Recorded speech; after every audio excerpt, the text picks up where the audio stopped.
Chapter 1674.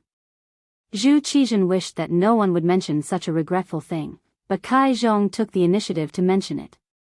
Listening to him, he was the one who sent the observation group. Even if there was a problem, he should be responsible. This could be considered as provoking his anger. Without waiting for Kai Zhong to continue, Zhu Qizhen asked angrily, "What do you mean many officials have no problem? Do you mean they gave you money, so there's no problem?" Kai Zhong, who was talking non-stop, was suddenly interrupted and then asked such a question. For a moment, he was stunned and shocked. He didn't expect the emperor to know about this matter. More importantly, the emperor actually made this matter public. Normally, even if the emperor knew about some things, he would not say it publicly. He would only give a limited reminder. This was the scheming of an emperor. If he did not say anything clearly, he would let his subordinates think about it themselves. Often, this would have a greater effect of intimidating people. For a long time, Zhu Qizhen had done this. It indeed had a very good deterrent effect, so that the officials were a little afraid of the emperor. But what did it mean to say it publicly? Was he going to turn hostile? Perhaps it was because Kai Zhong had followed Zhu Qizhen for too long and had always received the emperor's favor that he had begun to forget his own identity. He didn't think about it. He was just a eunuch, and he thought that the emperor would fall out with him. It would only take a few words to punish him. What was so difficult about that? At first, he was stunned. He was a little stunned by Zhu Qizhen's words. After he quickly reacted, his face suddenly changed and he broke out in a cold sweat. He knew that if he didn't make things clear today, not only would the emperor make a decision for him, he was afraid that he wouldn't be able to make a comeback in the future. At that moment, Kai Zhong knelt on the ground with a plop and repeatedly admitted to being guilty. When he raised his head, he said, "Your Majesty, this official was protecting those officials. And Mao Mu also had a part in this matter. The money that those officials sent ended up in his hands, Your Majesty." He had no choice but to accuse Mao Mu. In Kai Zhong's opinion, there weren't many people by the emperor's side now. Mao Mu was very favored now. If he could pull this person in, presumably, even if it was for Mao Mu's face, this matter would be reduced to a small matter. As long as he could get through this, he would keep a low profile for a while. When the time was right, he would rise again. He thought that he found a scapegoat and Zhu Qizhen would let him off. Eunuchs also had to do things. He couldn't arrest everyone. However, Kai Zhong didn't know that Mao Mu had already prepared for that. The money that Kai Zhong gave Mao Mu had already been sent to the emperor. To be honest, Mao Mu didn't lack money, or Yang Chendong didn't lack money at all. Not to mention the money that was given to Zhu Qizhen. Once the Southern Ming Empire became a part of the Yang faction, this money would eventually return to their pockets. When Kai Zhong was still thinking that Zhu Qizhen would let him go, a roar was heard, "You still have the nerve to talk about money? How much did you embezzle? Tell me." Zhu Qizhen was really angry. Kai Zhong first blindly mentioned the observation group and exposed his scar. Then, he didn't repent and wanted to get Mao Mu off the horse. Did he really think that he had a good temper? Did he really think that he didn't dare to teach him a lesson? Yes, Zhu Qizhen liked Kai Zhong very much. Previously, this person was able to come to Yingtian Prefecture from Baiming, which also proved his loyalty to him. However, to become a suitable subject, loyalty wasn't enough. He also needed to be capable. Not only was he incapable, but he was also very greedy. When he encountered a problem, he didn't want to admit his mistakes. He even wanted to get others off the horse to achieve his goal of making him hesitate. Such a person couldn't be easily forgiven. This. Zhu Qizhen's reaction was completely out of Kai Zhong's expectations. He didn't expect that he would directly ask how much money he had received. Based on his experience of serving Zhu Qizhen all these years, since he asked this question, he must have an answer. When he thought of the punishment of the great Ming dynasty for corrupt officials, Kai Zhong was afraid. He kowtowed to the ground and said, "Your Majesty, this subject is guilty, this subject is guilty." But Mao Mu really accepted this subject's money. At this time, Kai Zhong still wanted to get Mao Mu off the horse to share his mistake. If he really admitted his mistake, perhaps Zhu Qizhen would really spare him for the sake of his loyalty. At most, he wouldn't put him in an important position in the future. Speaking of which, Zhu Qizhen's use of eunuchs was definitely the highest in history. However, at this time, Kai Zhong still wanted to find a scapegoat. How was this admitting his mistake?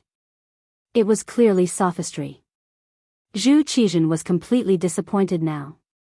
He shook his head, and his voice suddenly became much calmer. Minister Mao Mu has already presented the money you gave him to me.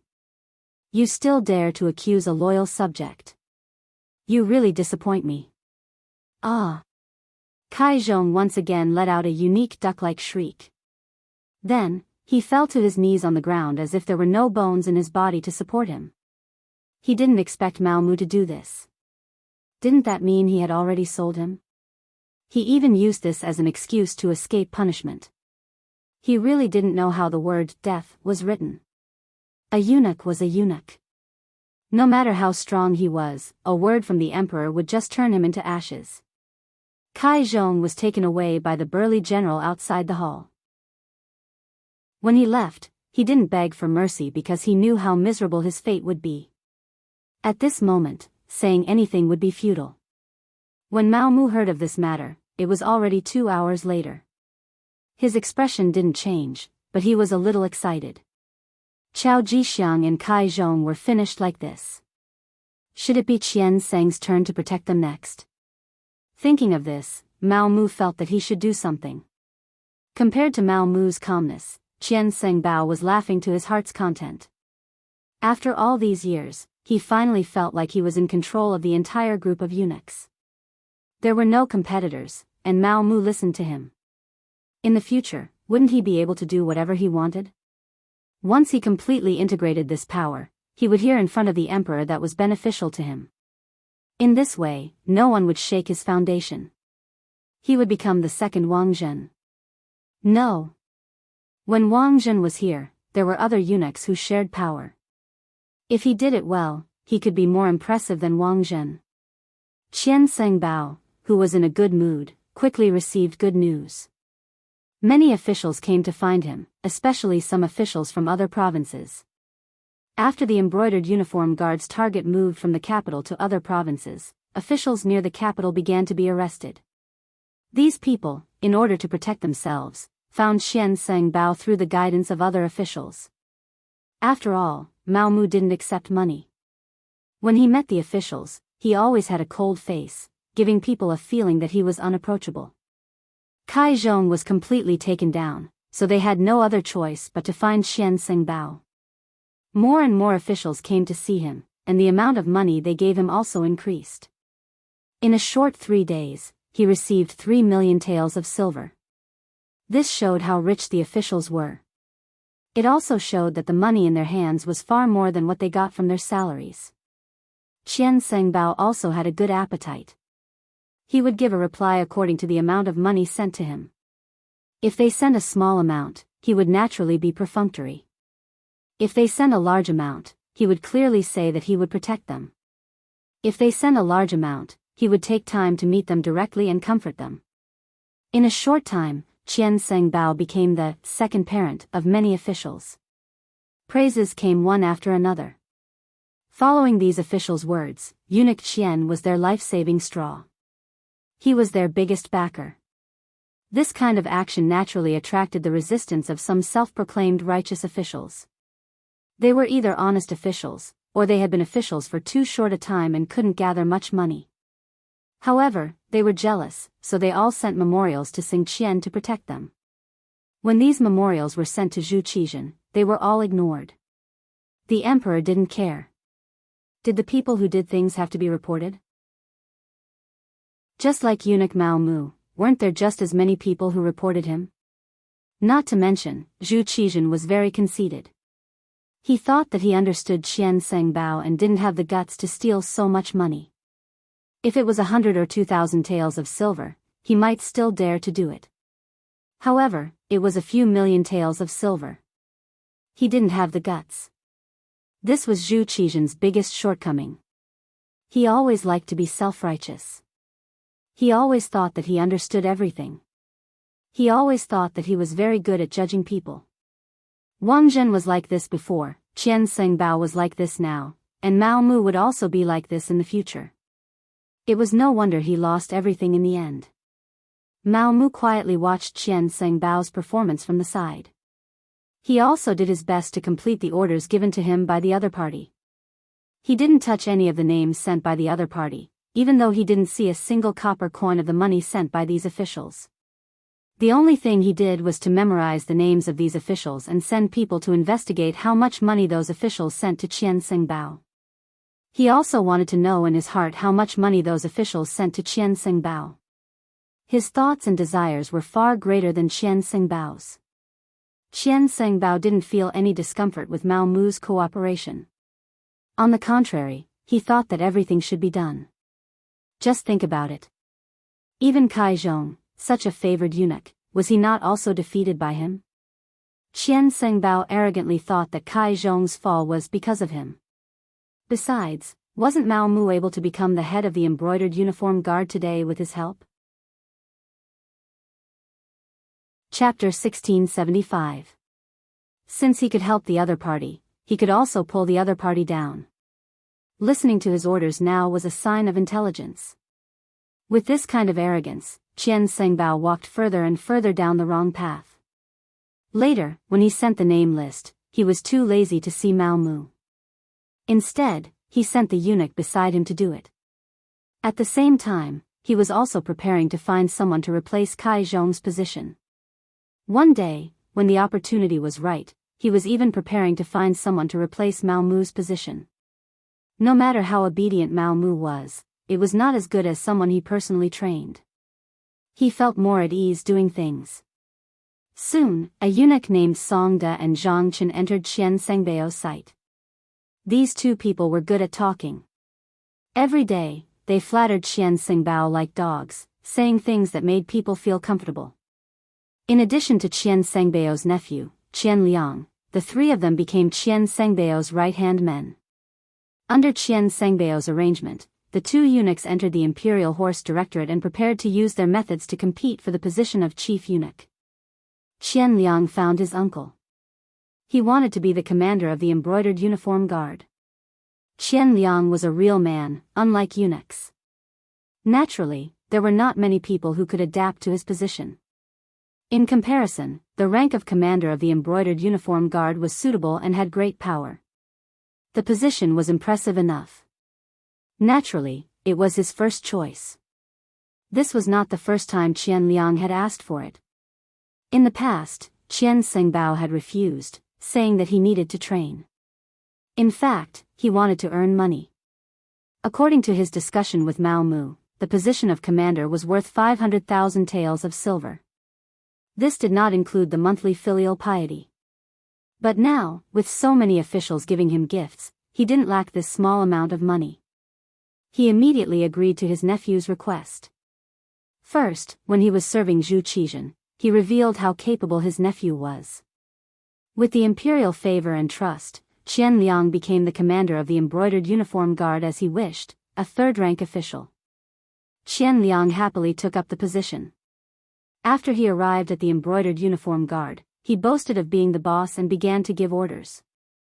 This immediately attracted the dissatisfaction of Shen Nantang and Wu Ben, who had become the commander of the embroidered uniform guard. This position should have been theirs, but now it was given to an outsider. The grievance they felt was unspeakable.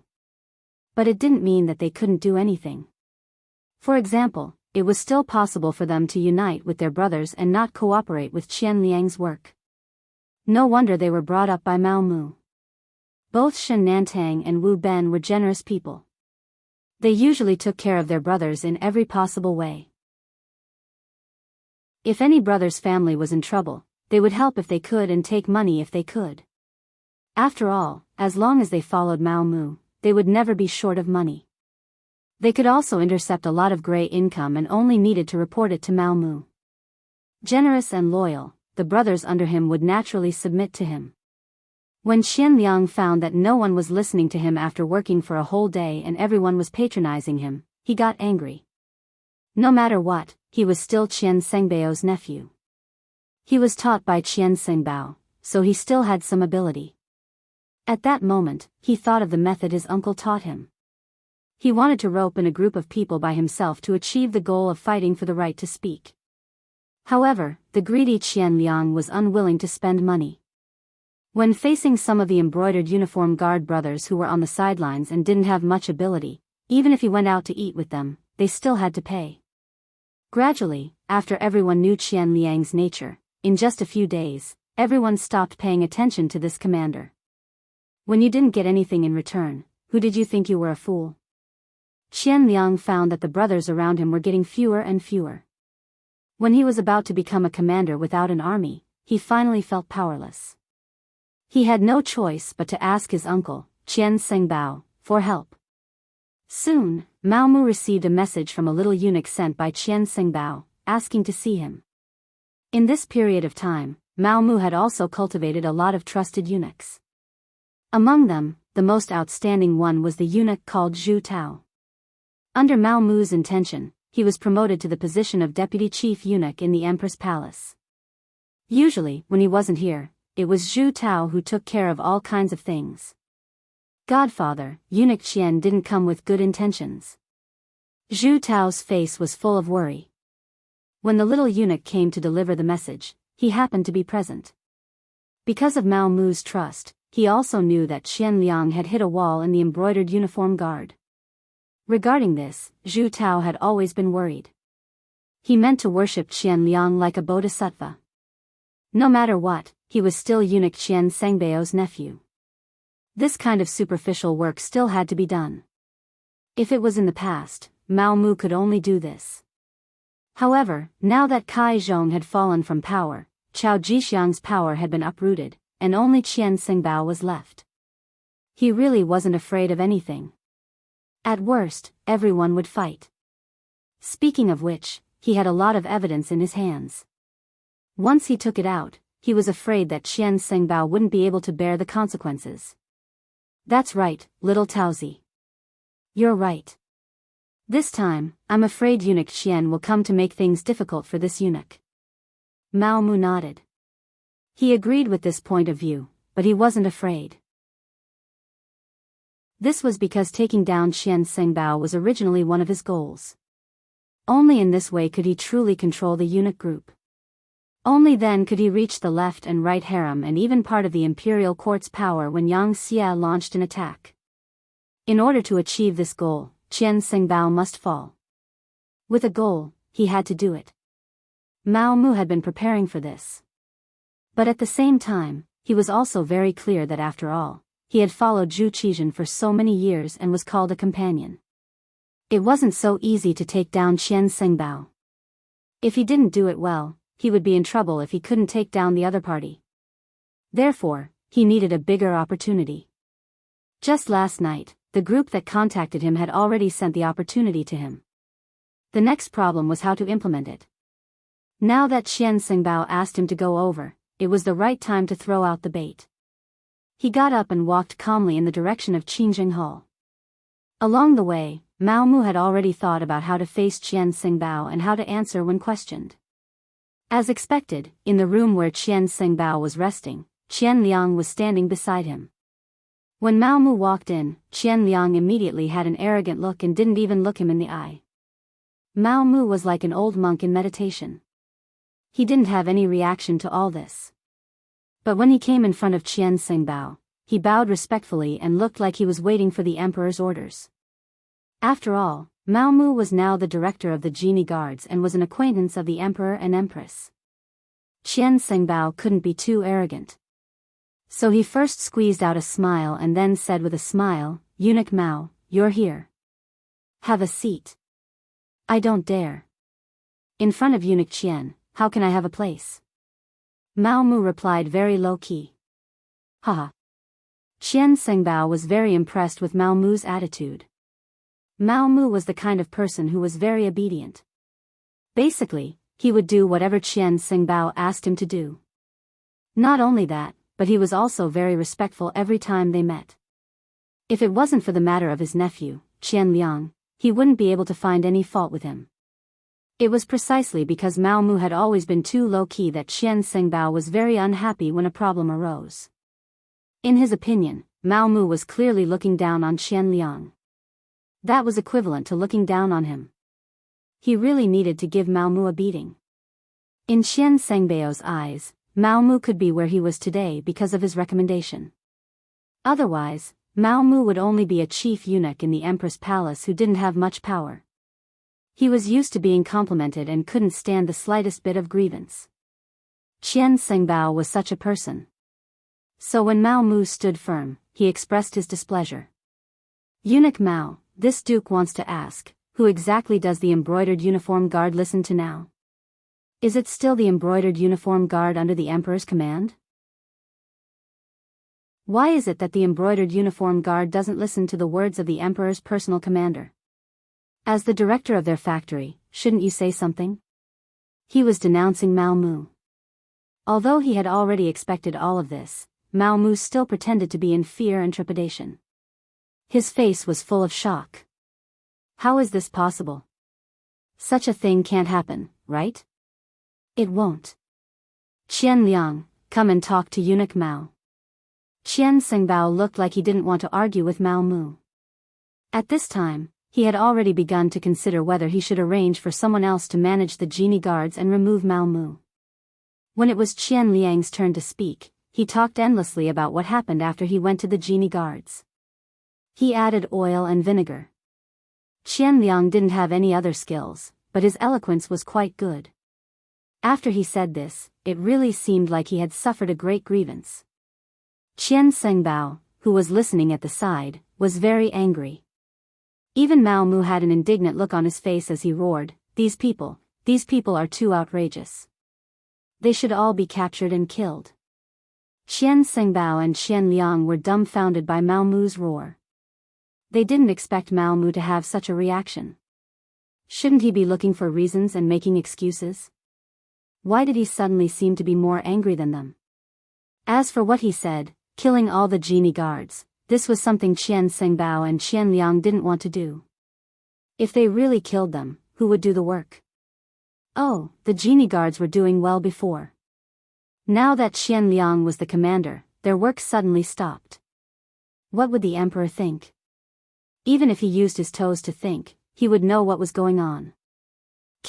We must kill them all. Since they don't respect the commander like this, killing them is not wrong. Eunuch Qian, I ask for an imperial edict to punish all the current genie guards. If it doesn't work, we'll kill more than half of them. This way, we'll see who dares to not listen to the commander's orders. Mao Mu didn't seem to be joking. Since he was going to ask for an imperial edict, he was serious.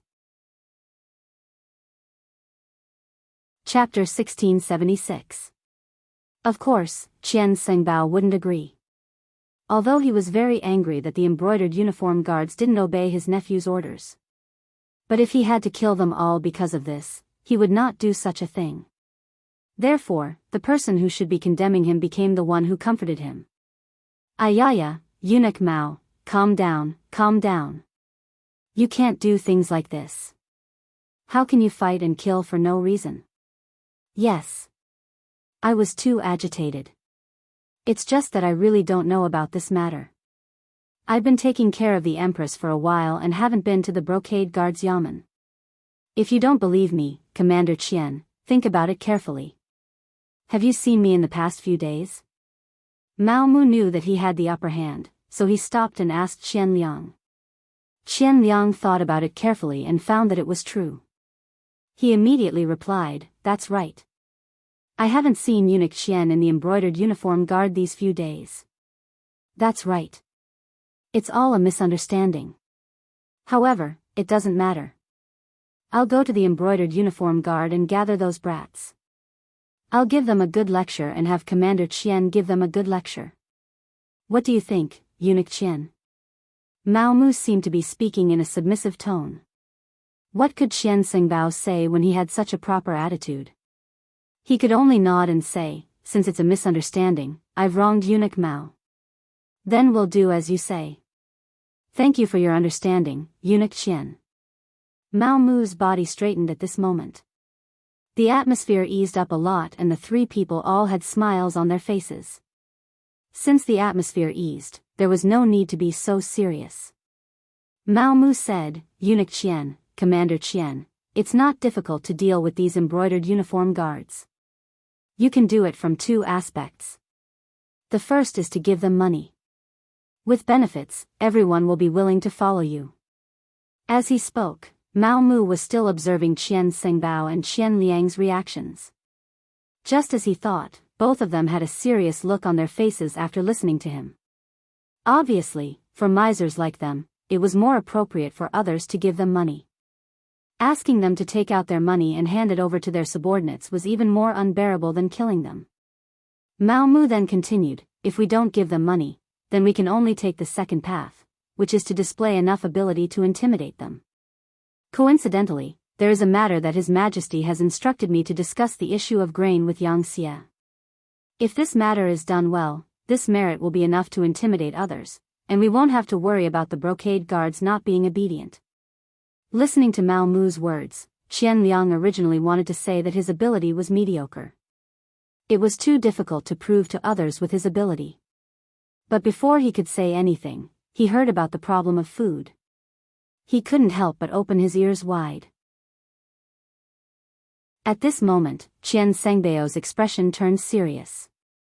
His intuition told him that this matter of food could be done. After all, it was part of the procurement process. As long as one was a eunuch in the palace or an official in the imperial court, who wouldn't know that when it came to procurement, there were always benefits to be gained. "Eunuch Mao, what exactly is going on? Tell me about it." Qian Sengbao took this to heart. When he asked about Mao Mu, his attitude became much more amiable. Mao Mu, who had been waiting for this sentence, explained the task that His Majesty had instructed him to do in detail. It turned out that ever since Yang Xie was assassinated in the capital and the imperial edict in Chao Jixiang's hands, although Yang Xie didn't declare war on the Southern Ming Empire, he had been preparing for it. It was said that there were many official ships that went from Qiqian City to Laizhou Prefecture every day, transporting all kinds of supplies before the war. Of course, the Southern Ming Empire wasn't idle either. The Ministry of War began to deploy troops and the Ministry of Revenue began to prepare money and food. Here came the problem. In the past few years, because Yang Xie had poured large amounts of food into the Southern Ming Empire, and the price was very reasonable, it heavily suppressed the local food industry. As a result, the more land the farmers planted, the more losses they suffered. Gradually, large amounts of land began to become barren, and the Southern Ming Empire no longer had the ability to produce their own food. Now that they were about to go to war with Yang Xie naturally didn't want to sell food to the Southern Ming Empire.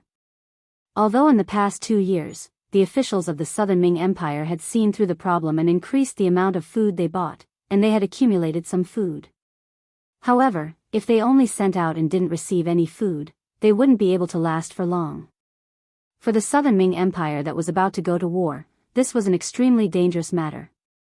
The emperor saw the problem and handed the matter to the embroidered uniform guards, telling them to discuss with the officials of Yang Xie about the matter of purchasing food. After all, the two sides hadn't declared war yet, right? Moreover, in the previous negotiations, it was agreed that the Southern Ming Empire could continue to buy food, but the price would be raised by 30%. A 30% price increase was still acceptable to the Southern Ming Empire. What they were afraid of was that the Yang Xie wouldn't sell food. That would be the worst-case scenario.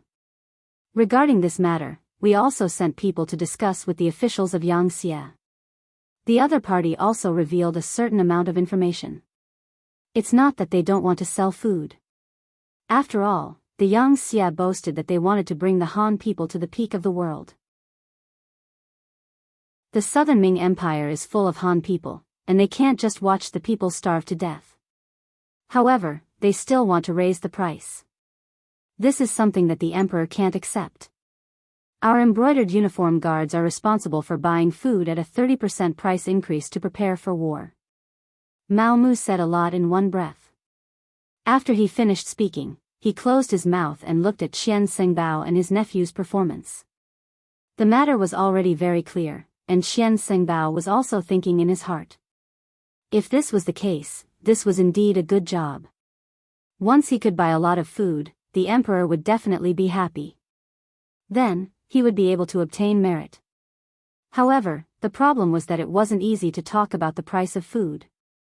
Thus, he asked the crucial question, Eunuch Mao, does the emperor mean that there's a possibility of the price increasing? The emperor naturally hopes that it will be as low as possible. However, the food is now in the hands of others. Of course, it's not up to us to decide. If it must increase, then we can only accept it. Mao Mu spread out his hands, and there was a hint of helplessness on his face. This meant that there was room for fluctuation. This way, not only could this task be completed, there might even be a lot of profit in the process. Qian Sengbao's eyes lit up. He had already decided to accept this task for his nephew. When he looked at Mao Mu, he didn't blame him at all. Not only that, his eyes were filled with admiration. It seemed that he had really wronged him before. If Mao Mu really didn't want Qian Liang to be the commander, then why would he mention such an important task?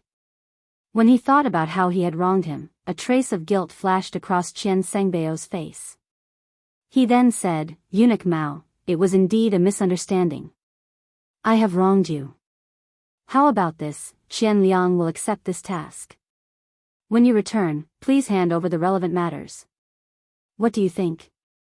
This. Everything will be done according to Eunuch Qian's wishes. Mao Mu pretended to hesitate for a moment, then agreed. As for whether the other party would gain merit because of this, sorry, this was originally a trap. Qian Liang was willing to fall into it, so he couldn't blame others. Mao Mu was politely sent away. Qian Sengbao and his nephew, Qian Liang, went into a secret meeting. Because of the big trouble, Qian Sengbao even called the eunuch, Songda, to help Qian Liang. After that, he repeatedly reminded Songda that the matter must be done well so that he could show his face in front of the emperor. After Qian Liang received a good task, he was naturally very excited. Soon, he brought Songda out of the palace and went straight to Yang Xie's office in the capital. In the office, a young official, Wang Tongxing, who was only 24 years old, was already waiting for Qian Liang to visit. Wang Tongxing, a student of the 6th batch of Yang Xie Academy in Crimson City. When he graduated, he was ranked first in all aspects and caught the eye of Yang Chendong. First, he was sent to the city lord's mansion and started from a small position. His work ability was once recognized by city lord Yu Qian. After that, he was trained by Yang Chendong. This time, he was sent to Southern Ming to cooperate with Mao Mu to seize power. As a student of the Yang Family Academy, there was no need to talk about their ability. More importantly, they were loyal to their leader, Yang Chendong. In the eyes of these students, without Yang Chendong, they wouldn't have everything they had now. In addition, in ancient times, students were very respectful to their teachers. If anyone dared to violate them, they would not be tolerated by this society. This kind of student was naturally worthy of trust. Wang Tongxing was a person who was trusted. Before he came, Yang Chendong specially called him over to give him some instructions. He was very clear about the task this time. Therefore, when he heard that someone in the office reported that the commander of the Southern Ming Brocade Guards, Qian Liang, had come to visit, a smile flashed across his face.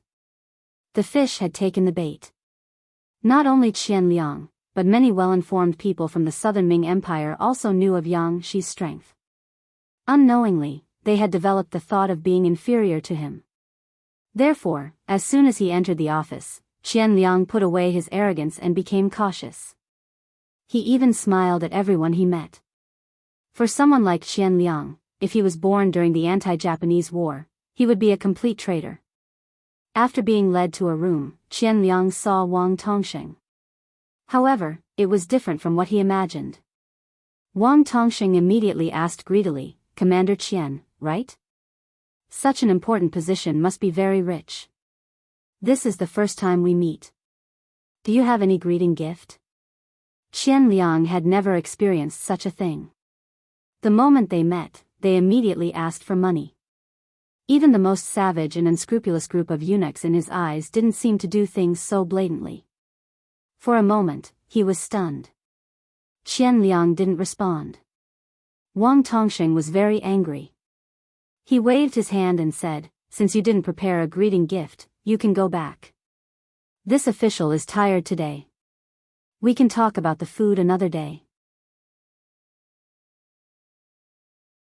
Chapter 1677. Ah. I don't want it. Seeing that Wang Tongxing was angry, Qian Liang immediately reacted. He stretched out his hand and said to Songde, "Quick, do you have anything good on you? Take it out quickly."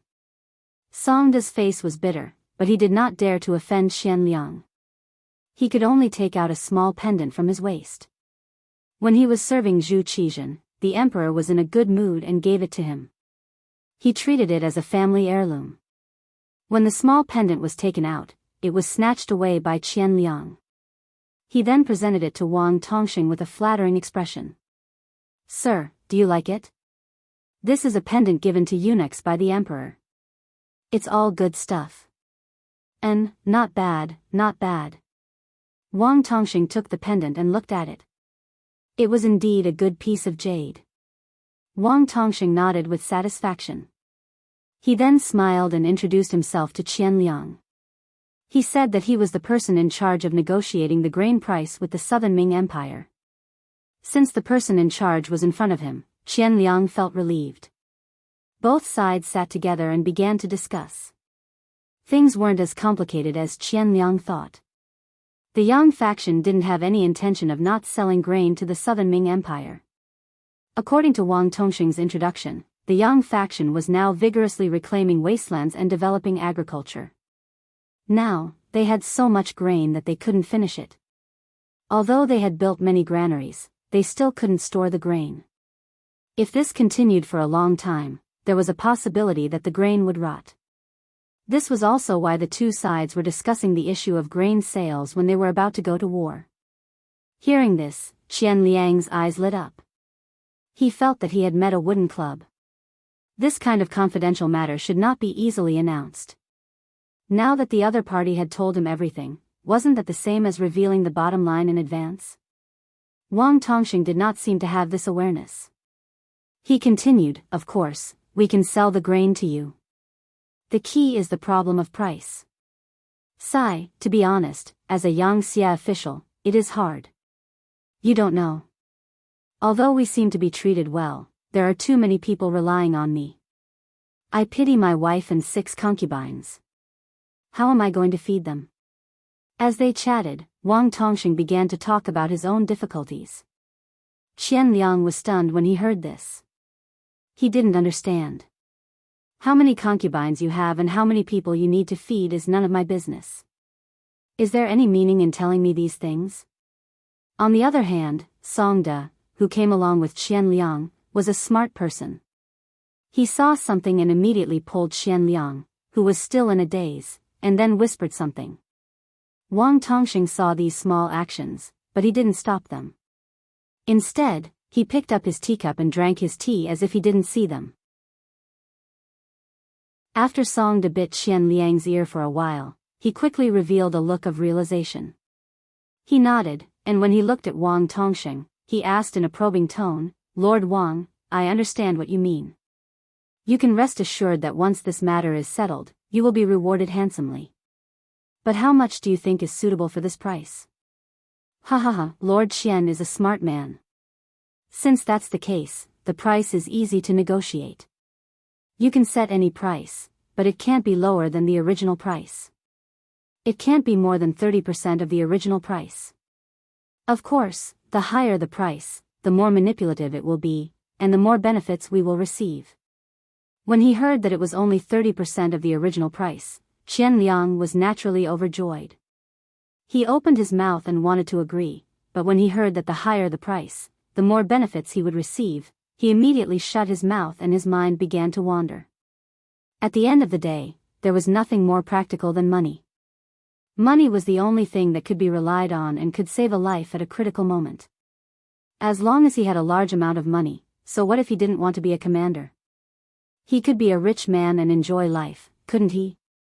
The temptation of the silver made Qian Liang's eyes light up, but he still carefully asked, Lord Wang, if that's the case, what if we double the original price of the unit price? But how much can we gain from this? It wasn't a 30% increase, but a 100% increase. This way, there would be a lot of manipulation in the middle. Of course, the Southern Ming Empire would have to pay a great price for this. But who cares? The Southern Ming Empire belonged to the imperial court, the Zhou clan, and Zhou Qizhan. It didn't belong to the three of them, so why would they care so much? Double the original price, this price is not bad. Wang Tongxing was very satisfied when he heard this. After thinking for a while, he said, then this official will report to Yang Xia that the price has been increased by 50%. This way, this official will be able to account for it. This way, there will be 50% of the profits, enough for us to split, hee hee. Ha ha ha, very good, very good. Qian Liang laughed heartily when he heard that there would be at least 25% of the profits. Neither side had expected the matter to progress so smoothly. However, they were both greedy people. What they cared about was getting the money in the bag. In order to get the silver as soon as possible without any accidents, Qian Liang stood and said, in that case, I will report this matter to the court. I think there will be news soon. Good, then I'll have to trouble Lord Qian. This official will wait here for your good news. Wang Tongxing also stood up with a satisfied smile on his face. When he saw that Qian Liang and Song Do were about to leave, he didn't forget to add, next time, don't forget to bring a greeting gift. This caused Qian Liang and Song Do to stagger and almost fall to the ground. At almost the same time, a word appeared in their minds, corrupt official.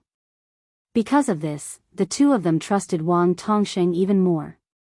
Because only such a corrupt official would do something that harmed the Yang Xia, such as selling Yang Xia's grain to the Southern Ming Empire at a low price.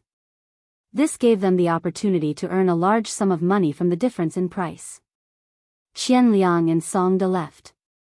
They didn't know that when they walked out of Yang Xia's office, the greedy Wang Tongxing behind them had already returned to his original appearance. His expression was calm and his eyes were spirited. He didn't look like a greedy official at all. The two of them quickly returned to the imperial palace and saw Qian Sengbao and eunuch Zhang Chen who was serving him. Seeing that there were no outsiders, the two of them gave a detailed report of their meeting. They reported that Wang Tongxing had asked for a greeting gift the moment they met and reminded them to bring a greeting gift the next time they met. When Qian Sengbao heard this, he couldn't help but laugh. This Bugnam of Gojoseon he's good at fighting and is also an excellent commander. However, when it comes to managing officials, he really isn't that good. However, this is also good. Otherwise, how can we earn money from this? Seeing that Qian Sengbao seemed to have agreed, Qian Liang went forward and said, Uncle, this matter can be done. However, isn't doubling the original price a bit too much? Not much, not much. Qian Sengbao shook his head and said, you don't understand the emperor's heart. What the emperor wants is to be able to buy grain and have enough war reserves. Besides, buying grain isn't a long-term plan. Didn't you see that the imperial court has already started preparing for spring? In the future, our land will also be able to grow grain and we won't need to buy from Yang Xia. Therefore, we have to seize the opportunity in front of us to make a fortune. Otherwise, we don't know when we will have such an opportunity. Qian Sengbao was Zhou Qizhan's chief eunuch, so he naturally knew more. He also understood Zhou Qizhan's thoughts better than others. When Qian Sengbao said this, Qian Liang's eyes lit up as he said, Uncle, since this is the case, then nephew should write a report? Yes, immediately write a report. Remember, you have to write down how you tried to persuade Yang Xia's officials. This is a good opportunity for you to make a name for yourself. Qian Sengbao instructed. Qian Liang nodded continuously, Uncle, don't worry. Nephew knows what to do.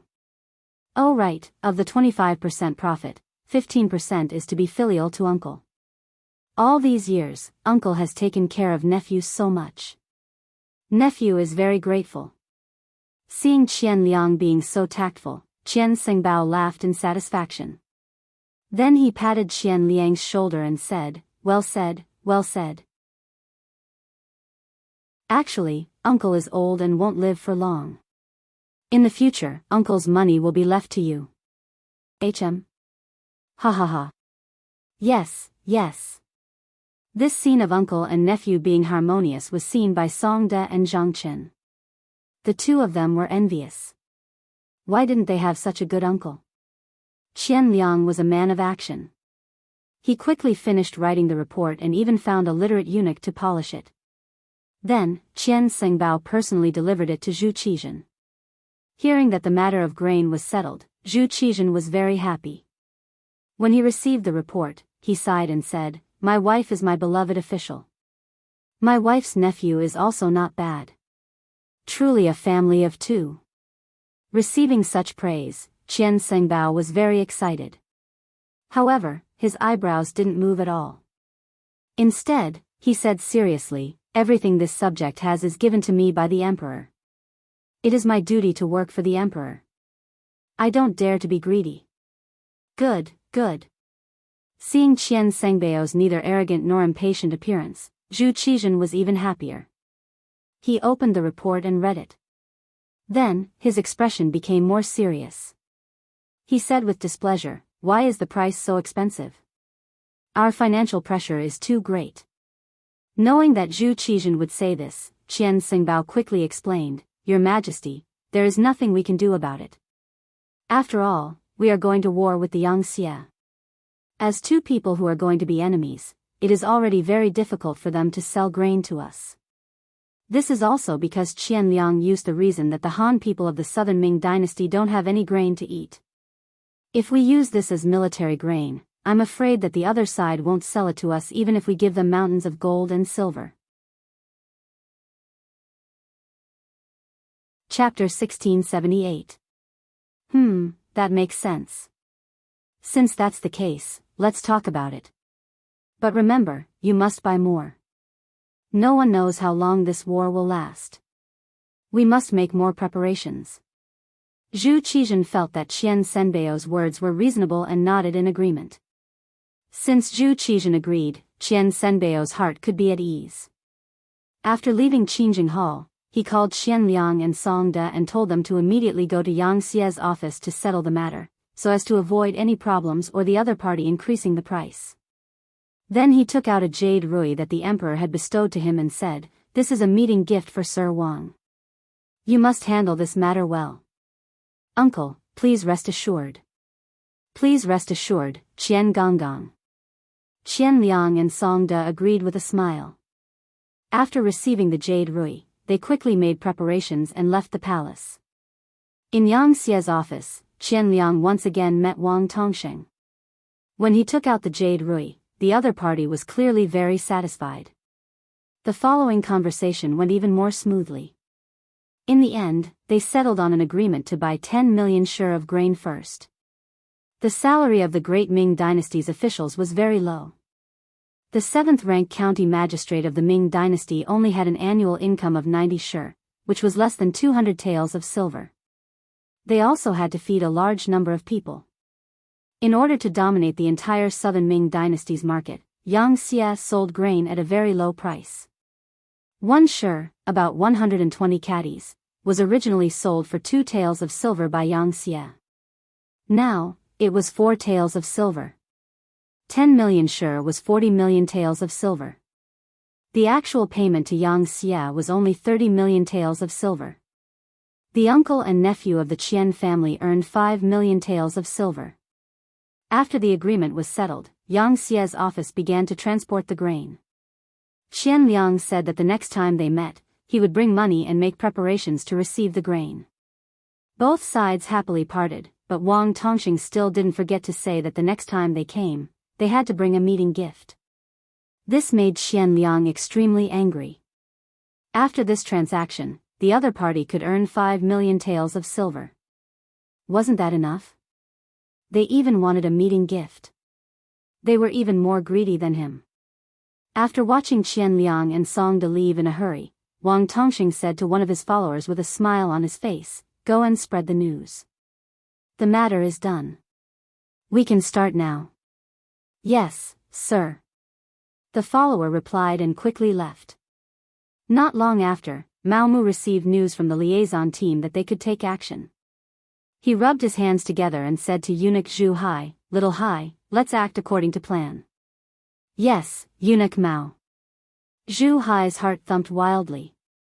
As Mao Mu's trusted eunuch, he already knew that his father-in-law wanted to deal with Qian Xingbao. Previously, his heart had been hanging in the air because he knew what would happen if he failed in such a battle. However, in order to obtain more power, they had no choice but to fight. Fortunately, his master's plan was meticulous. Now that he saw that most of the matter had been accomplished, he could finally rest assured and get to work. Half a day after Zhu Hai left, a rumor began to circulate in Jianghu. If an official wanted to protect himself, it was useless to find a monk to protect him. Mao Mu of the Brocade Guard was the one who had the final say. As soon as the news came out, many officials became nervous. They had just sent a large sum of silver to Monk Qian not long ago. Now that he said it was useless, they had to get the money back and transfer it to Mao Mu. But after all, it was just a rumor and had not been confirmed. Everyone wanted to continue observing and not be confused by this news without a source. What happened next did not need them to linger around. The Brocade Guards suddenly came to the manor of the Ministry of Justice's censor, He Xingxiao, and took him away. He Xingxiao's sudden arrest made everyone's hair stand on end.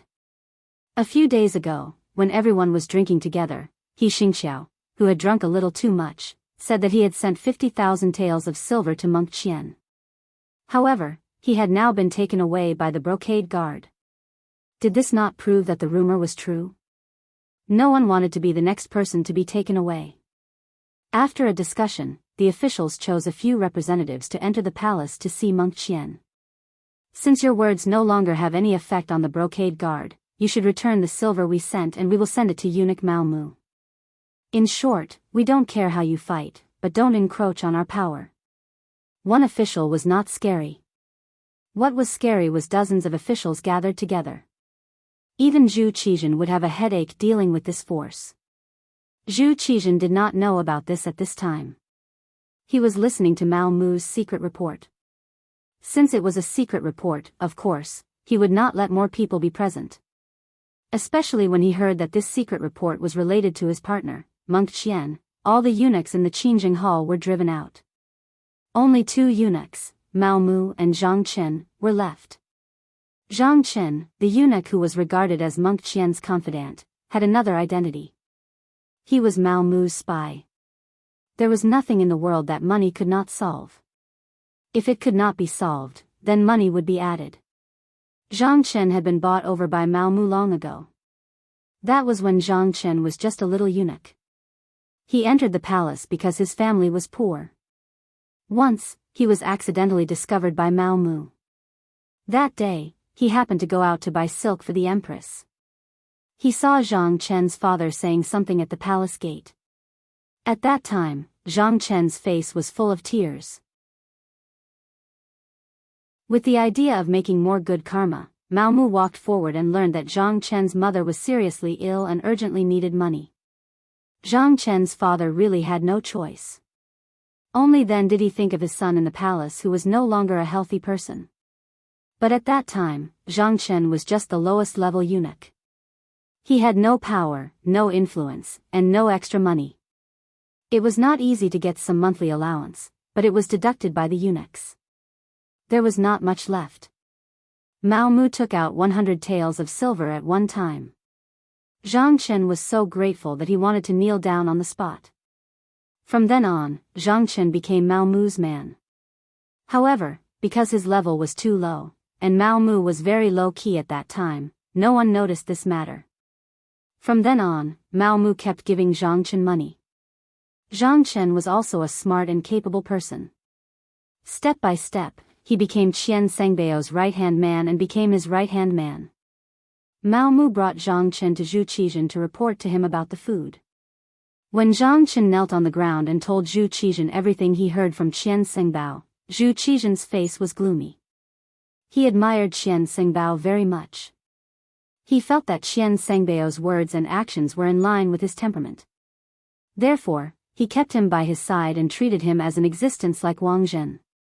Wang Zhen grew up with Zhu Qizhen. Otherwise, he would not be called Zhu Qizhen's partner. In contrast, Qian Xingbao came to Zhu Qizhen's side later. The reason why he was called Zhu Qizhen's partner was a kind of commemoration. It showed that the emperor did not forget Wang Zhen in his heart. In fact, they were not at the same level at all. If Wang Zhen did something out of line, Zhu Qizhen would at most punish him verbally. After that, he would still be in an important position. But if it was Qian Xingbao, then it would be different. This was someone who could be replaced. After all, he was here to replace Wang Zhen. When he heard that Qian Xingbao, his most trusted eunuch, actually extended his hand into the food business and caused the Southern Ming Empire to lose 10 million taels of silver in one go, Zhu Qizhen had already sentenced him to death in his heart. Zhu Qizhen could tolerate Qian Xingbao's small mistakes, such as accepting bribes from some officials. But when it came to major issues, he absolutely could not tolerate it. Beloved Minister Mao, is this true? Zhu Qizhen still maintained a trace of calmness in his mind. He knew that he could not only listen to one side of the story. It is true. Reporting to Your Majesty, after this subject found out about this matter, this subject has already done an investigation and sent people to question that official from the Yang family. This is the other party's testimony. As Mao Mu spoke, he handed over another memorial, which recorded Wang Tongxing's testimony. The Southern Ming Empire's officials naturally could not do anything to Yang Xie's officials. However, Mao Mu was different. He was originally Yang Qindong's person. Wang Tongxing's mission was to cooperate with him. This time, he would naturally betray Qian Liang and the others. Zhu Qizhen reached out and took the memorial. After reading it, he was burning with anger. He sternly said, "Someone come, bring Qian Xingbao over to Zhen." As soon as the decree was issued, a small eunuch came over and knelt on the ground, trembling as he said, "Your Majesty, there are many officials outside. They are all looking for Qian Fengbao. They said that Qian Fengbao accepted the money but did not do anything. They are clamoring for a refund." What happened? Zhu Qizhen was stunned when he heard this. His gaze naturally fell on Mao Mu, who was standing there with a calm expression. "Reporting to Your Majesty, something must have happened because Qian Fengbao accepted the money from those officials." Your Majesty, Qian Fengbao had already informed this subject before. However, the problem is that Qian Fengbao wanted to protect too many people. Many of them are problematic officials. They said very negative things in private. They said that our Southern Ming Empire is not a match for Yang Xie. If we must go to war, it would be like smashing an egg against a rock. There were also some who persuaded our Southern Ming Empire to submit to Yang Xie. It is absolutely impossible to not capture such people. Otherwise, there will be a big problem. Qian Fengbao still wanted to protect them. This subject was also in a difficult position. However, considering the imperial court and our Southern Ming Empire, this subject still sent people to capture them. There was no need to say anything more. Zhu Qizhen had already figured out the whole story. He really did not expect that Qian Fengbao, who had always seemed very loyal, would become like this. He actually wanted to affect the Southern Ming Empire's plan with his own strength. He even won over so many officials. The most important thing was that the other party came knocking on his door. It was truly a display of incompetence and greed. There was no need to use such a person anymore. There was also no need to leave any face. Chapter 1679. Originally, he wanted to reprimand him to see if he had a chance to change. But after the official made such a fuss, Zhu Qizhen gave up all his fantasies. Beloved official Mao, arrest him. This subject obeys. Mao Mu showed a trace of hesitation. Of course, he wouldn't plead for Qian Xingbao, but he still had to act. After all, everyone knew that he was where he was today because of Qian Xingbao's help. This trace of hesitation was seen by Zhu Qizhen. He sighed in his heart at Mao Mu's benevolence and said, "All right, we know what you want to say. But Qian Sengbao's crime cannot be forgiven. You don't need to say any more. Go. Yes. Mao Mu knew that he had done what he needed to do. The next step was to uproot Qian's faction. Without Qian Sengbao, the entire group of eunuchs would be in his hands. This way, he could finally play a role in helping Yang Chendong. Think about it, with the help of these eunuchs, how could any of Nanming's actions escape Mao Mu's eyes? It meant that everything Nanming did would be known by Yang Chendong and Yang Xie. How could this battle continue? Qian Sengbao was arrested. Qian Liang, Song De, and the others were also arrested. When a large group of embroidered uniformed guards appeared in front of them, Qian Liang shouted loudly, "Are your dog eyes blind? Don't you know that I'm the commander?" Qian Liang, who still wanted to show off, was met with a series of punches and kicks. He completely became obedient. As for Qian Sengbao, he shouted loudly that he wanted to see the emperor, but no one paid attention to him. He was tied up and brought to the embroidered uniform guards' prison. In the prison, Qian Sengbao finally saw Mao Mu. Different from before, one was a prisoner, and the other was an official. When he saw Mao Mu appear, Qian Sengbao changed his decadent appearance and threw himself on the iron bars in front of the cage. "Eunuch Mao, quickly go see the emperor. Tell him that this official has something to say. This subject is innocent." At this time, Qian Sengbao still had a commanding tone, which really made Mao Mu unhappy. At this time, he didn't need to lower his head like before. He changed his attitude and raised his head. "What? Eunuch Qian still think that the emperor wants to see you at this time? Think about all the wrong things you've done. His Majesty has been accommodating you again and again, but how did you repay him? You embezzled 5 million taels of grain, you really have a big heart."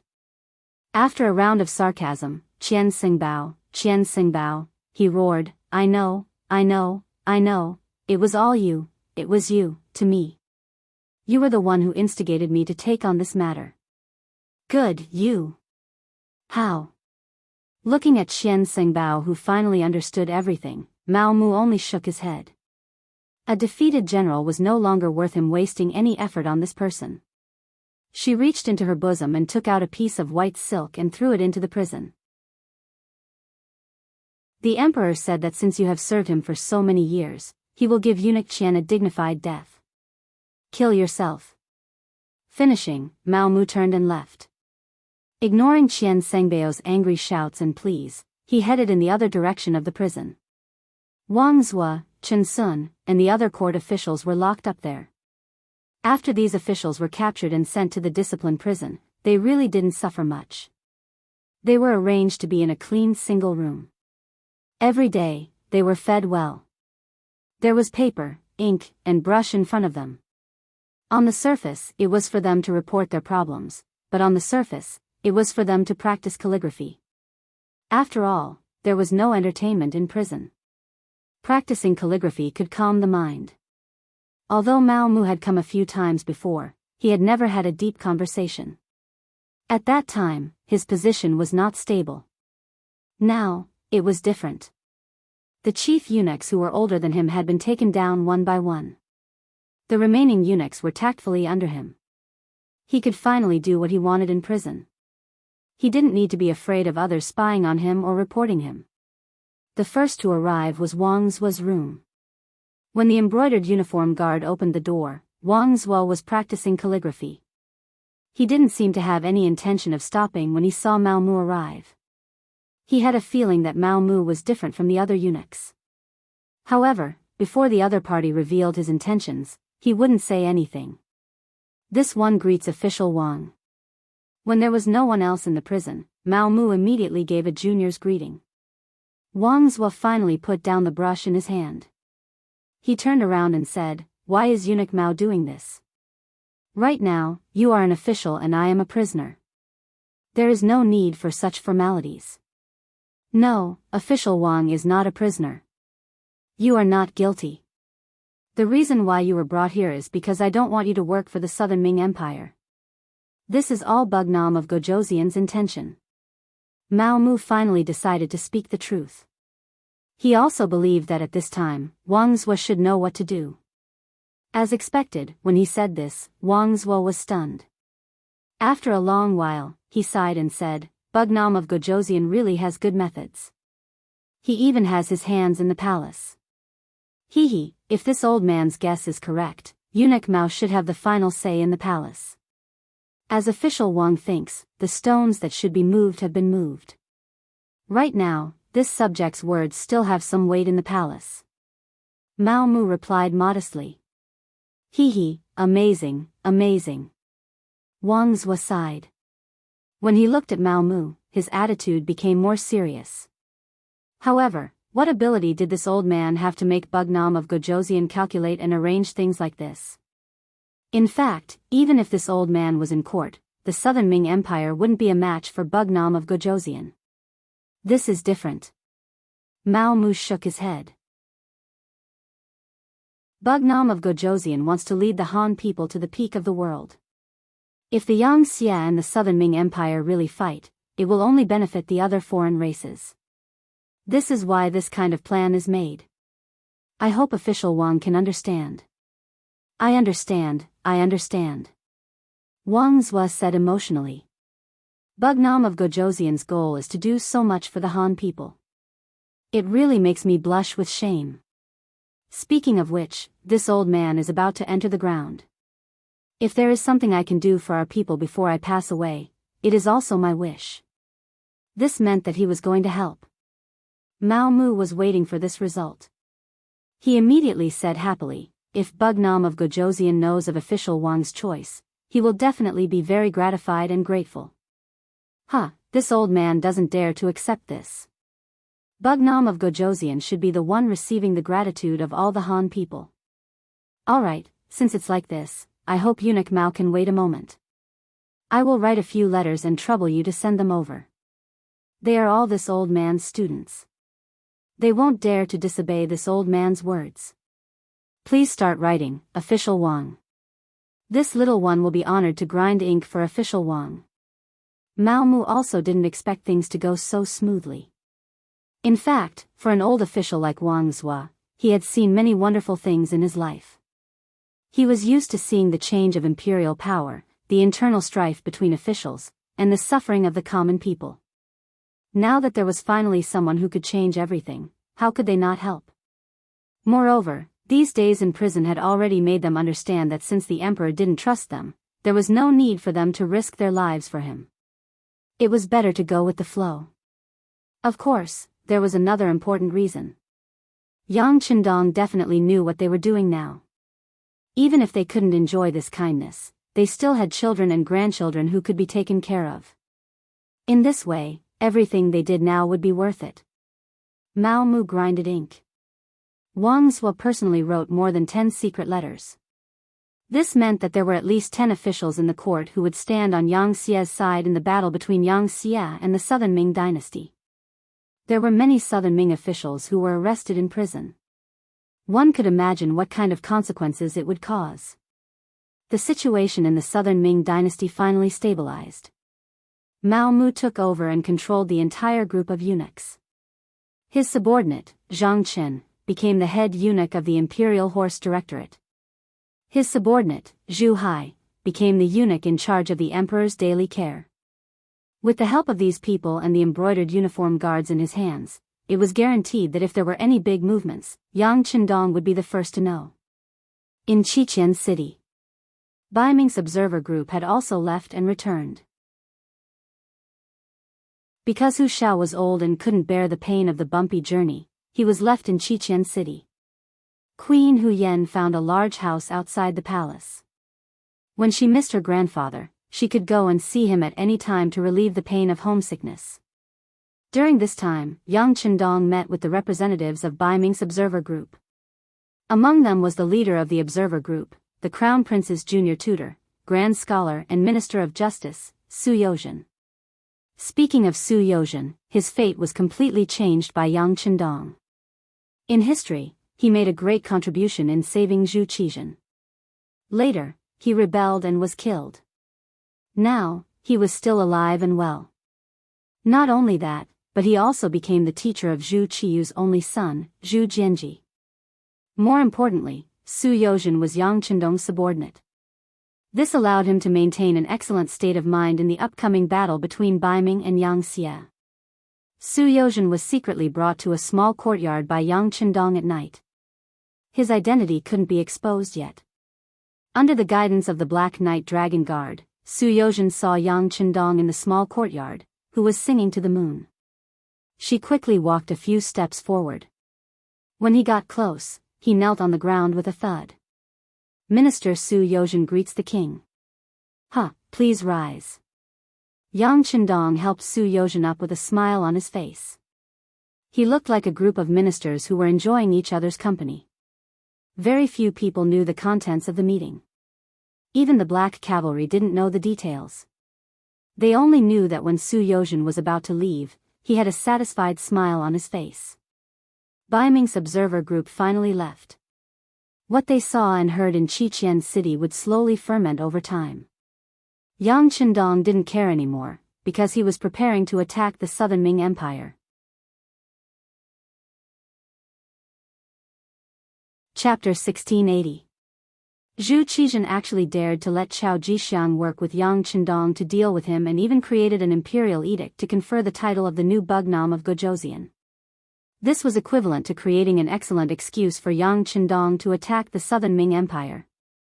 He originally thought that it would take some time before he had to mobilize his troops. Everything was brought forward because of this accident. In the third month of 1468 AD, 2 months after the Southern Ming observation group returned, Yang Xie advanced from Guangxi to Guangdong in the name of cleaning up the emperor. The battle was about to begin. Yang Xie sent out the 1st Cavalry Division, the New Army, the 3rd Army, the 2nd, 4th, and 5th Divisions of the Leng Vanguard, as well as the 1st, Meng 2nd, and Meng 3rd Divisions of the Russian Empire. Close to 300,000 troops were split into 3 directions, Guangdong, Hubei, and Jiangxi. The 1st Cavalry Division, the 5th Division of the Leng Vanguard, and the 3rd Division of the Meng 3rd Division of the Jiangxi Vanguard, the New Army, the 4th Division of the Leng Vanguard, and the 2nd Division of the Meng 3rd Division of the Russian Empire went to Hubei. The 300,000 troops moved out with great momentum, causing Guangdong, Hubei, and Jiangxi to be in a state of emergency. Southern Ming capital, Yingtian Prefecture. Kuang Yi, who was already over 80 years old, dragged his sickly body into the palace to meet the Southern Ming Emperor, Zhu Qizhen. Ever since he returned from Qiqian City, Kuang Yi had been sick. After all, he was old and no longer as brave as he used to be. This old man who should have died in the wooden fortress had his fate changed by Yang Chendong. However, he was finally at the end of his life. Give him a seat. Seeing Kuang Yi trembling as he walked into the hall, Zhu Qizhen shouted from the bottom of his heart. Eunuch Zhu Hai hurriedly complied and directed the other eunuchs to bring over a wooden chair with a very thick cushion on it. He then helped Kuang Yi sit on it. After tossing and turning, Kuang Yi's face was slightly red, which was caused by his anger. It seemed that his body really couldn't take it anymore. This old subject has come to see your majesty to ask on behalf of the officials of the Ministry of War whether the food and military equipment have been properly prepared and whether the soldiers are sufficient. Kuang Yi took a long while to finish his words. Minister Kuang, the food and weapons have been prepared. It's just that the issue of the source of soldiers is still a little troublesome. I'm afraid it'll take some time. Zhu Qizhen's voice had a trace of fear in it as he spoke. There was nothing they could do about it. The influence of the members of the observer group was too great.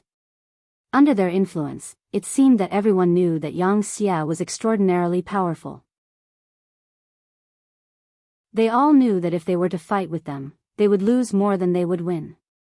As a result, many young people were unwilling to join the army. After receiving the news, Zhu Qizhen had no choice but to give the order to capture able-bodied men. But even so, the effect was still not good. Many young people ran away from home and hid in the nearby homes. This made it difficult for the supply of reinforcements to arrive. Kuang Yi had been bedridden at home for a while, so he wasn't clear about the matters of the court. When he heard that the army wasn't fully prepared, he couldn't help but anxiously say, "Your Majesty, this can't be sloppy. Yang Xie is extremely powerful. In addition, they have countless experienced veterans. Even if we were to fight them one by one, we would still be at a disadvantage. If we don't have enough soldiers, we won't be able to suppress them with numbers. I'm afraid that it will be even more difficult to obtain victory. Yes, Minister Kuang's words, we understand. You should go back and recuperate first. Once you're well, we still need to put you in an important position. Zhu Qizhen didn't want to tell Kuang Yi about the difficulties of the court. First, it was useless. Second, it would only add to his worries. Since it was like this, it was better not to say anything. Seeing that the emperor had agreed, Kuang Yi couldn't force him too much. Trembling, he stood up and took his leave. After leaving Qingjing Hall, he didn't go home. Instead, he went straight to the Ministry of Personnel's yamen. He wanted to see Minister Chen Sun and have a good talk with him. He wanted him to send capable people to take charge of the recruitment of soldiers. Because he had been kept in the dark by his family, Kuang Yi didn't know that Chen Sun had long been arrested by the embroidered uniform guards. When he arrived at the Ministry of Personnel and saw that the new minister Chao Jie had come to greet him, he had a puzzled expression. He knew this Chao Jie. He had always worked in the Ministry of Personnel. He didn't have any great abilities, but he was good at forming cliques. He had a good reputation among the officials. However, he was still an old official and the Minister of War. What was the meaning of sending Chao Jie? He immediately said, "This old man isn't looking for you. Tell your Minister Chen to come out and greet me." Minister Chen? There's no Minister Chen in the Ministry of Personnel. There's only Minister Chao. Official Kuang, have you become muddle-headed? An official from the Ministry of Personnel gave an answer without thinking too much in order to flatter Chao Jie. Chao Jie didn't say anything to stop his subordinates' rudeness. These old fellows were already so old, yet they still occupied such important positions. He had long found them unpleasant to the eye. Young people also needed to stand out. Thus, he allowed his subordinate to speak to Kuang Yi with such an attitude. Kuang Ye's health wasn't good to begin with. He should be recuperating at home. How could he have been provoked? In front of the emperor, he was given a seat and treated with kind words. Who would have thought that he would receive such treatment in the Ministry of Personnel? He would be directly contradicted by an unknown minor official. Kuang Ye's personality was very straightforward and impulsive. Most of the time, he was the one who didn't follow the rules. This was also one of the reasons why he was able to become the Minister of War. If you weren't strong enough, you wouldn't be able to control the people in the Ministry of War. When had he ever been treated like this? His face immediately flushed red with anger. However, when he thought of the country's great plan, he forcefully restrained himself. He didn't know what had happened recently, so he couldn't help but say, "I want to see Chen Sun." You want to see Chen Sun? Easy. Go to the embroidered uniform guards discipline prison. That minor official saw that Kuang Yi seemed to have been subdued by him. His face was full of pride and he spoke even more unscrupulously. Discipline prison? For a moment, Kuang Yi didn't quite understand. That's right, the discipline prison. At this moment, Chao Jie opened his mouth. It seemed as if he was explaining, but in reality, he just wanted to anger Kuang Yi. He wanted to use this opportunity to tell those old officials who had the final say in the Ministry of Personnel. They were old, so they shouldn't stand out and give orders. Not only is Chen Sun in the discipline prison, but Wang Zhua, Xie Chong, Shao Xian, and the others are also there. They actually said that the Nanming Empire wasn't a match for Yang Xie and caused a bad influence. They've all been arrested. Chao Jie had just finished speaking when he saw a black figure suddenly collapse in front of him. Upon closer inspection, he realized that Kuang Yi had fainted from anger. Blood was flowing out of the corner of his mouth. It was obvious that he had fainted from anger. Considering Kuang Ye's seniority, if he really died in the Ministry of Personnel, he wouldn't be able to explain himself. He hurriedly shouted for people to carry the unconscious Kuang Yi and send him to the Kuang Manor. Then, he sent people to the palace to find an imperial physician. Kuang Yi fainted from anger and his body's condition worsened. When he returned to the manor, he slowly woke up after tossing and turning and spitting out another mouthful of blood. He muttered the words destroying the Great Wall, and fainted again. 3 days later, Kuang Yi finally breathed his last. This loyal official who had devoted his entire life to building the Great Ming Empire's army finally left the Great Ming Empire at a crucial time. This was all thanks to Mao Mu. He had captured all of the capable officials of the Nan Ming Empire and replaced them with officials who only knew how to fight for power and profit. In reality, they didn't have much ability. Not only did this cause the Nan Ming Empire's work to be unable to progress smoothly, it also caused Kuang Yi to faint from anger until he died of illness. However, at this time, no one cared about Kuang Ye's life or death. Even when Zhu Qizhen received the news, he only sent his prince, Zhu Jianshan, to offer his condolences. Speaking of Zhu Jianshan, he was already a young man of 21 years old. He was in his prime. In history, Emperor Xianzong of Ming Dynasty was wise and benevolent. He could be considered a good emperor. However, it was a pity that Yang Chendong's arrival changed everything. First, Zhu Qiyu seized the throne, causing Zhu Qizhen to no longer value familial love. In order to not repeat the same mistake, he didn't give the crown prince too much power. Secondly, Zhu Jianshan's mother was Madame Zhou. Because Empress Qian was in good health, she didn't die early under Mao Mu's care. She even gave birth to another prince for Zhu Qizhen, Zhu Jiani, who was now 11 years old. His mother wasn't favored and he had a younger brother who could fight for power. As a result, he was never made the crown prince and was only an ordinary prince. This was especially true in the imperial palace. Now that Mao Mu was in power, he only had Zhu Jiani and the other young masters in his eyes. The other eunuchs naturally knew what to do. Zhu Jianshan's influence became weaker and weaker, and he could only do some unnecessary things. Kuang Yi died. Losing a great general before the great battle had even begun was somewhat unlucky. Although this great battle didn't happen, Kuang Yi wouldn't have been able to last long with his age and body. But things happened so coincidentally that the impact wasn't good. Mao Mu deliberately spread the news. For a time, whether it was in the imperial palace or among the common people, there were many unfavorable comments about the Southern Ming Empire. This made the recruitment of soldiers even more difficult. After all, who would send their children to die in a war that they knew they were bound to lose? When the officials trembled and wrote a report about the recruitment of soldiers that didn't go well and presented it to Zhu Qizhen, this emperor who was plagued with misfortune didn't get angry. Or it could be said that he already knew everything and was mentally prepared. He didn't want to be like Kuang Yi and be angered to death by his officials. Zhu Qizhen couldn't help but think of those old officials. If those old officials were willing to help, things wouldn't be as bad as they were now. But when he thought of how those old officials had already been frightened by Yang Xie's strength, he didn't know what kind of problems would occur if he really used them. This idea was suppressed by him. If the recruitment of soldiers isn't going well, then we won't recruit for now.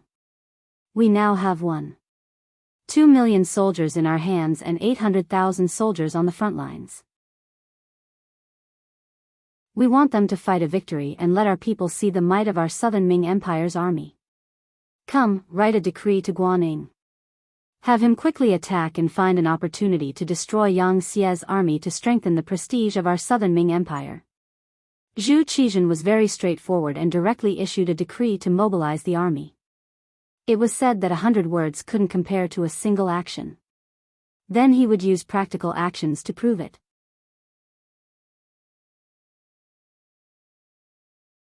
Chapter 1681. Guangdong Provincial Commissioner's Office. Jurisdiction: Guangzhou Prefecture, Zhaoqing Prefecture, Shaozhou Prefecture, Nanxiong Prefecture, Huizhou Prefecture, Chaozhou Prefecture, Gaozhou Prefecture, Laizhou Prefecture, Lianzhou Prefecture, Cheongzhou Prefecture, etc.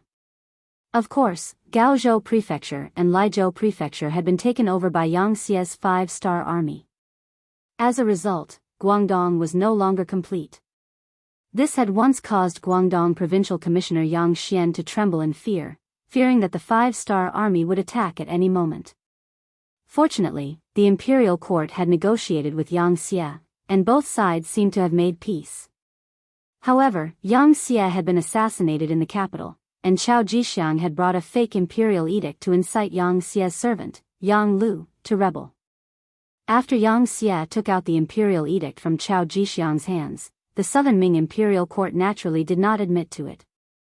They claimed that it was Chao Jixiang's own actions, and reprimanded it for being fake. However, anyone with a bit of judgment knew that it was definitely Zhu Qizhen's doing. Although eunuchs had a lot of power, they did not have the guts to forge an imperial edict to reclaim the title of king. This was not the first time Yang Xian had cursed Chao Jixiang's incompetence. If you want to do it, then so be it. It is said that the strongest fortress is the easiest to break through from the inside. Instigating the people of the Yang faction to rebel is the right direction, but the key is why you didn't succeed, and the evidence was even obtained by others. If this isn't incompetence, then what is? Now, with such an excuse, Yang Xie would have enough reason to attack. As such, Yang Xian quickly mobilized his troops and made the decision to fight against Yang Xie. At this moment, the imperial court had also seen this scene clearly. The reinforcements had arrived. When General Guaning brought 300,000 soldiers to Guangzhou prefecture, Yang Xian's heart calmed down, and he hurriedly brought his officials to welcome them. After all this training, Guaning had finally matured and became a great general. He had 300,000 soldiers under his command, and could be said to be very proud of himself. However, if one looked closely, one could see the worry in his eyes. Guaning had dealt with the five-star army a long time ago, and they had worked together to quell a riot. At that time, the strength of the five-star army had shocked Guaning. Now, so many years had passed, and Yang Xie had taken over several territories of the Great Ming dynasty. The strength of the other party could be imagined. It could be said that this mission would not be easy to complete. The general died in 100 battles. As a trusted general of the Southern Ming dynasty, it was Guan Ying's fate to die on the battlefield. He couldn't refuse it, and he wouldn't refuse it. He wanted to see how strong the five-star army had become. He wanted to teach the five-star army a lesson and let them know that in front of the Southern Ming Empire, the five-star army was nothing. The 300,000-strong army directly moved to the outskirts of the city and set up temporary barracks. Guaning and his group entered the city and met the civil and military officials of Guangdong. As one of the most important guards in Guangdong, General Li Hani of the Guanghai Guards reported the situation to Guaning. For this person to be able to become the commander of a guard, he was quite capable. At the very least, he had a clear understanding of the strength of the five-star army and the numbers of the troops sent out. General Guan, the five-star army on the other side has around 100,000 strong soldiers. They have the 3rd Legion as the main force, with the 2nd Division of the Lengfeng Division and the 1st Division of the Russian Empire as support. The 3rd Legion has around 50,000 strong infantry and firearms. The 2nd Division of the Lengfeng Division is all firearms, and the 1st Division of the Russian Empire is all cavalry, numbering around 50,000 strong. There are also some auxiliary troops transporting rations, but the number is unknown. Oh right, I heard from the scouts that Bugnam of Gojoseon will personally come to the front lines to command the battle. After he finished speaking, General Li Hani returned to his seat. Yang Xian and the other civil officials all looked at Guaning expectantly, waiting for his reply. Guaning had already noticed everyone's gazes and knew that he had to make a statement to reassure them. He immediately laughed and said with a magnanimous tone, "Very good, General Li has done a lot of work. Since we know the enemy's deployment, the rest will be easy. This time, I have brought 200,000 strong soldiers. Including the soldiers from Guangdong, we have a total of 300,000 strong soldiers. The enemy only has 100,000 strong soldiers. With 3 against 1 and the terrain advantage, how can we not win? Yes, we have the advantage in numbers and are more familiar with the terrain. We will definitely win." Yang Xian and the others agreed. For a moment, everyone voiced their agreement, as if they had already won the battle. Kuang Ye's expression did not change. All these years, he had been studying the tactics of the five-star army. Although he did not personally go to the front lines, he could see how powerful the enemy was from their achievements. He had never underestimated his opponent. If the five-star army was easy to deal with, they would not have such glorious achievements. However, it was absolutely impossible for the Southern Ming Empire to surrender without a fight just based on this battle record. Kuang Ye's face was full of fighting spirit. "My lords, the five-star troop is very aggressive this time. I heard that they are either on horseback or on bicycles, and they move very quickly. In order to prevent them from using their advantage, I have decided to defend the Guangzhou prefecture in this battle and unite the army into one fist. We will use our advantage to fight them at the city gates." Good, this is a good idea. We'll combine our advantages and allow them to move too quickly. In the end, they'll still have to obediently come to the city and fight with us. Li Hani was the first to agree. The two generals had the same opinion, and those civil officials who didn't understand military tactics all expressed their agreement. The left envoy of Guangdong, Yang Xian, expressed that he would take care of the food reserves and ensure that the army had enough to eat. After the meeting, the Southern Ming Empire quickly took action. The Southern Ming Empire's army in the nearby cities received the order and quickly left the city to gather in the direction of the Guangzhou prefecture. In a short period of time, the Southern Ming Empire's military strength in the Guangzhou prefecture reached 450,000 soldiers.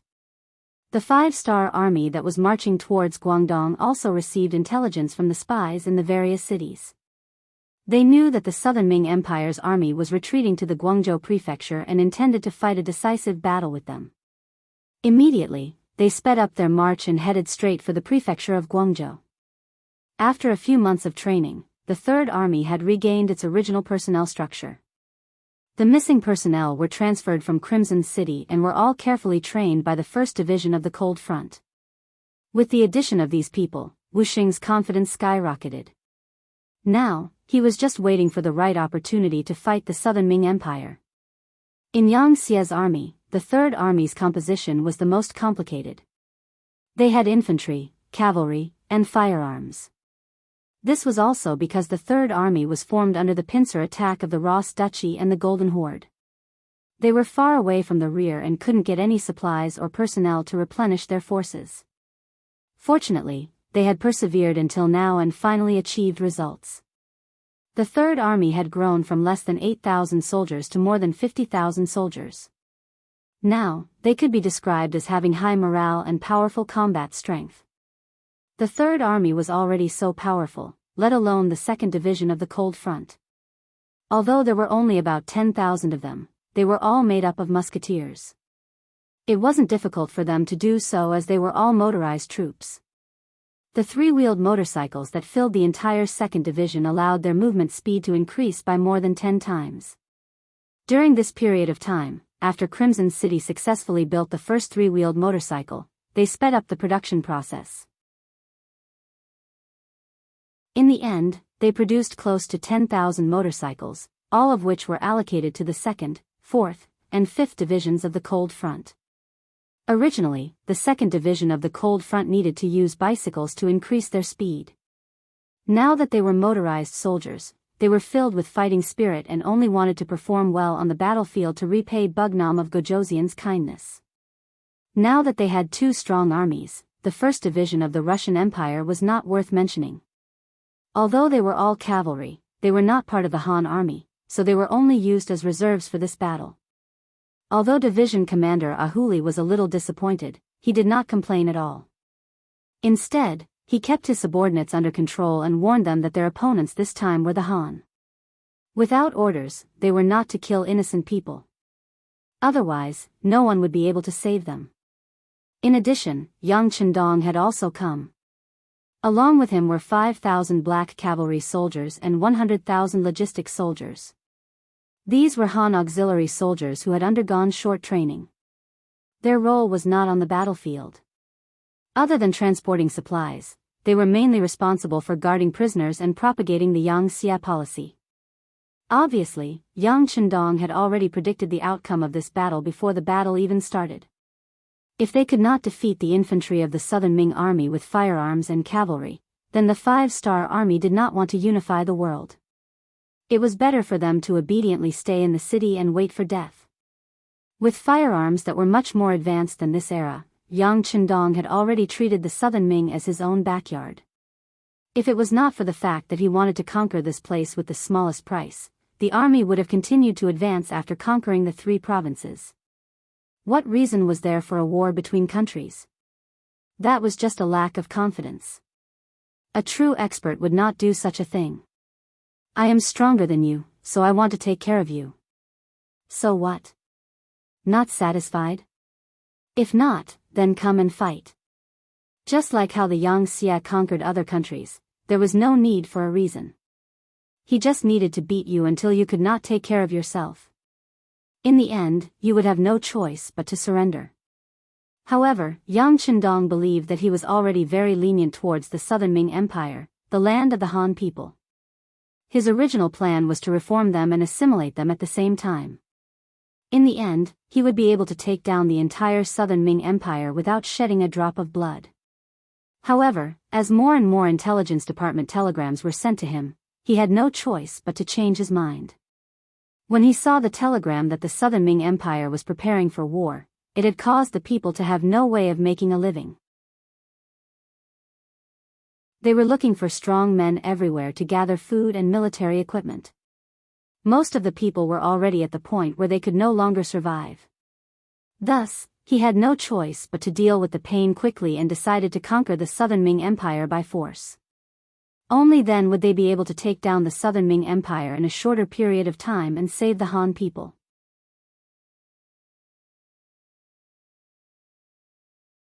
Chapter 1682. As for Chao Jixiang's matter, it was just a coincidence. This was equivalent to giving Yang Chendong an honorable reason. How could he not use it? Riding on the White Dragon, Yang Chendong charged towards Guangzhou city under the protection of the 5,000 black cavalry. At the same time, the vanguard of the 2nd Division of the Leng Vanguard had arrived at the city gate tower and started setting up camp 8 miles away from the city. Hundreds of light and heavy machine guns had been set up on the trenches that had been temporarily dug. Although there were only 2,000 people, there was no fear on Gao Xiang's face. In his heart, he still hoped that the South Ming army would take the initiative to attack. In that case, he would be able to make the first contribution. What was disappointing was that the South Ming army in the Guangzhou prefecture didn't seem to have any intention of doing anything when they arrived. General Guaning stopped the other generals who wanted to go out to battle. Obviously, he didn't care about the 2,500-star army that had arrived first, because his plan was bigger. Over the years, the South Ming army had developed. For example, they had created many cannons.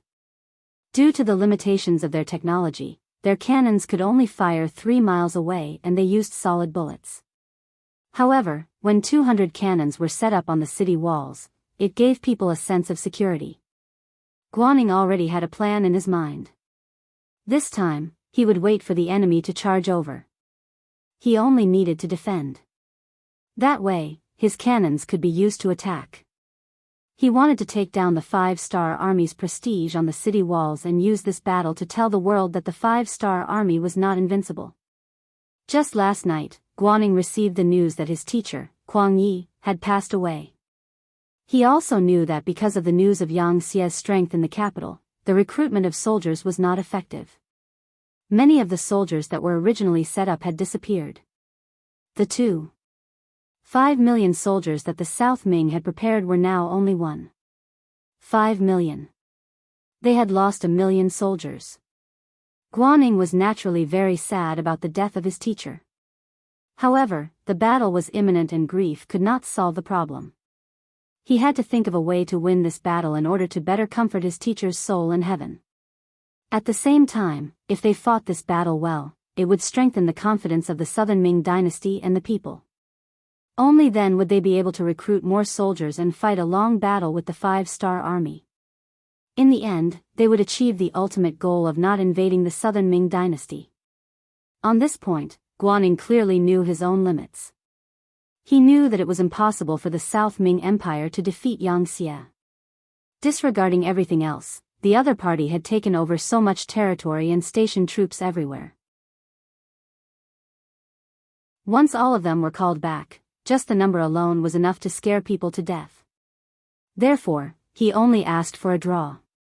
In the end, the Southern Ming Empire would recognize Bugnam of Gojoseon as a legitimate country, and the Southern Ming Empire would be able to govern itself. However, this goal was not so easy to achieve. To be safe, Guaning chose to defend. He wanted to use the city walls to block the Five-Star Army. Commander Gao Xiang waited until the next morning. After seeing that the Southern Ming Empire had no intention of attacking, he knew that the other party would not take the initiative to attack. Immediately, he reported what had happened and his analysis to the division headquarters using an electric suit. Not long after, Yang Chendong also received the news. Young master, this Guaning has grown up. He can keep his composure. However, he thinks that he can stop our army with 450,000 soldiers. That's a bit of a fantasy. Beta Persei, who was accompanying him, also saw this telegram. He immediately looked down on Guaning and laughed. Yang Lu had been killed. A white silk had ended his life.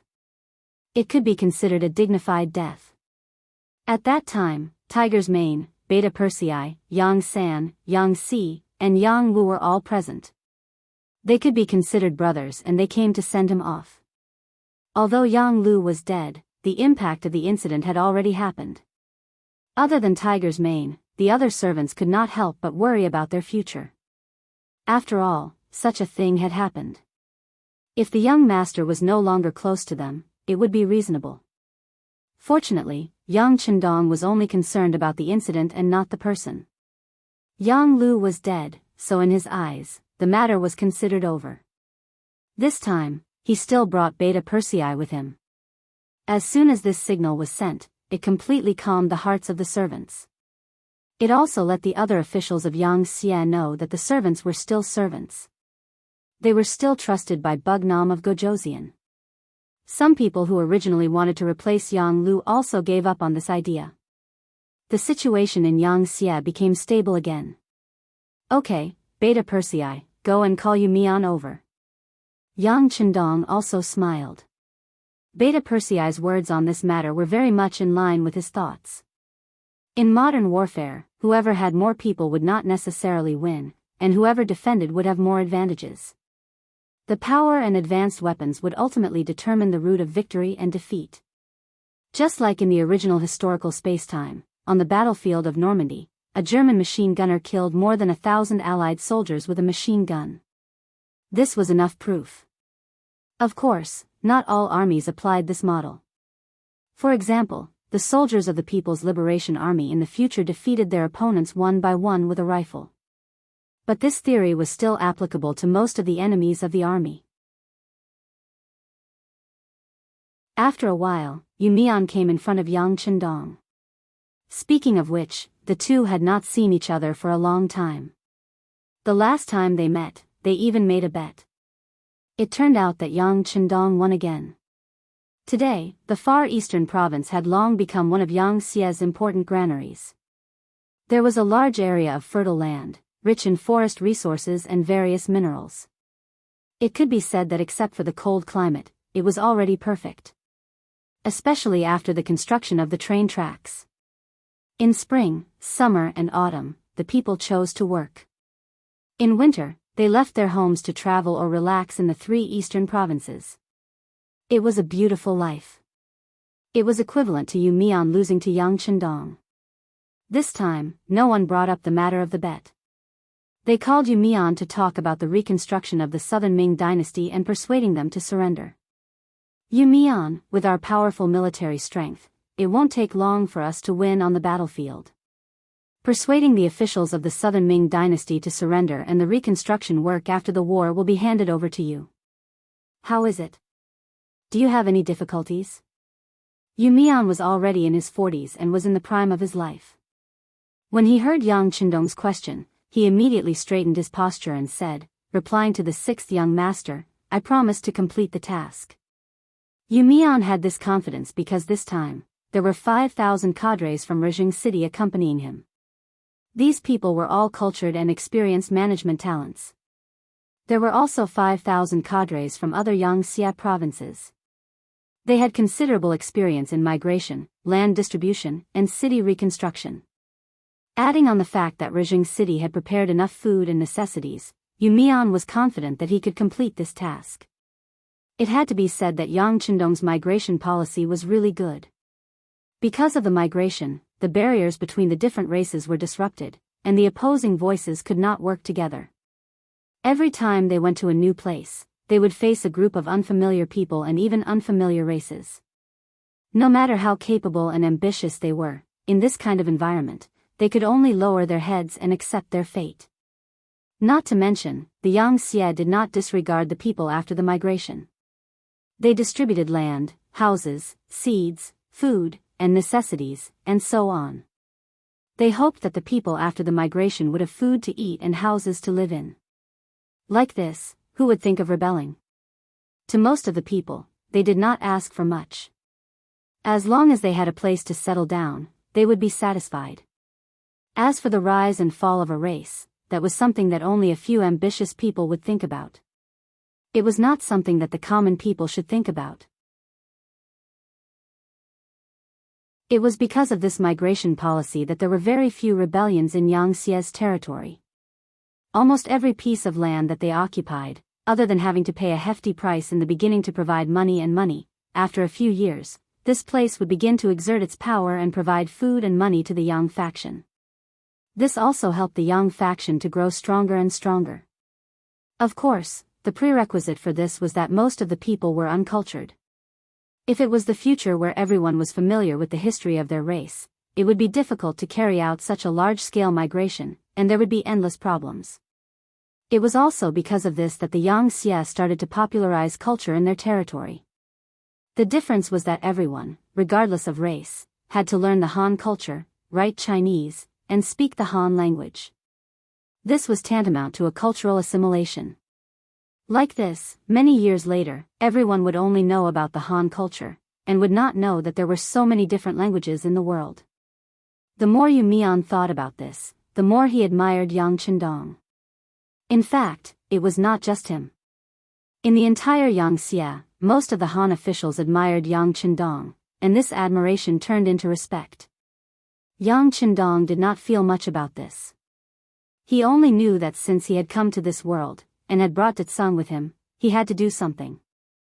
It was just that the results were out of his expectations, but this kind of result was even better, and he was even happier.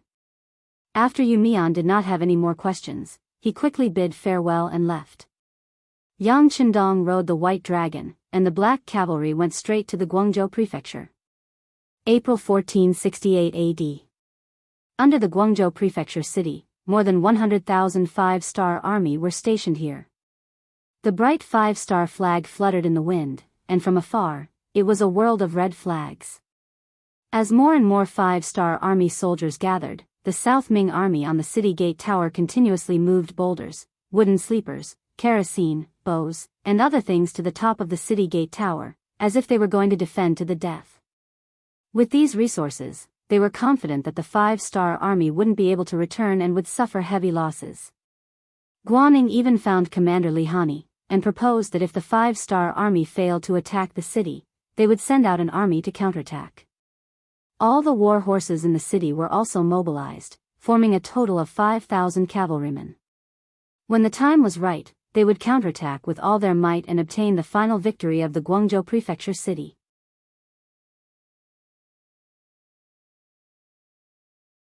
Chapter 1683. With a large pile of defensive equipment, sufficient soldiers, and enough provisions to last for a year, Guaning had a calm and steady look on his face. He wanted to see what the five-star army, who had always been known to be invincible, would do at this moment. It was said that one's thoughts determined one's vision. Guan Ying's scope was still too small. At most, he had a place in the southern Ming dynasty. Compared to Yang Shi, who had already conquered all of Asia and even had a navy that was advancing towards Europe and the Western countries, it was not an exaggeration to say that Guaning was like a firefly compared to the bright moon. Just as Guanning was thinking about how to defend, the 5-star Army's cannons were ready to assemble at the Guangzhou government. This time, the 5-star Army was using the newly developed 120mm field cannon. Compared to the 90mm field cannon which had a range of 10 miles and the 75mm field cannon which had a range of 6 miles, it could shoot up to 15 miles. The larger the caliber, the greater the lethality. Everything was difficult at the beginning. Once the beginning was made, the next step would be much easier. The lathes were constantly being updated. In addition, there were many new cannons in the warehouse for people to imitate and research. Currently, the progress of the cannons in the Crimson City was increasing rapidly. It was worth mentioning that the new weapons were mainly used on the Navy's ships for the conquest of the West. The new weapons allowed Yang Xie's military committee member and deputy commander of the Navy, Gao Xiong, to fight against the foreign races with greater ease. After a few months, they had already conquered the Cape of Good Hope and landed in Africa's Niger River. It was foreseeable that news of their victory would arrive soon. Yang Chendong had also thought of boarding a large ship and killing his way to the west. However, no one agreed to this suggestion. The sea was different from the land. Danger could come at any time. If something happened to Yang Chendong, no one would be able to take responsibility. Helpless, Yang Chendong could only give up on this idea. The 2nd Division of the Cold Front Division's cannons were pulled 5 miles away from the Guangzhou government. This distance was out of the range of the Southern Ming's red coat cannons. Accompanying the division commander, Xiao Feng, to inspect the cannons was a young man. Crown Prince Chang, please be careful. When he saw that the young man was actually carrying the ammunition box with the artillery soldiers, Commander Xiao Feng, who had never frowned in the face of so many enemies on the battlefield, broke out in cold sweat. The young man was Yang Bo. This time, he had taken the initiative to come to the battlefield. Yang Chendong also agreed. If he wanted to inherit his great cause, he had to learn this lesson on the battlefield. Only by doing so would he know that victory was not easy to come by. Only by doing so would he be able to intimidate Yang Xie's 3 armies and the millions of soldiers that he would have in the future.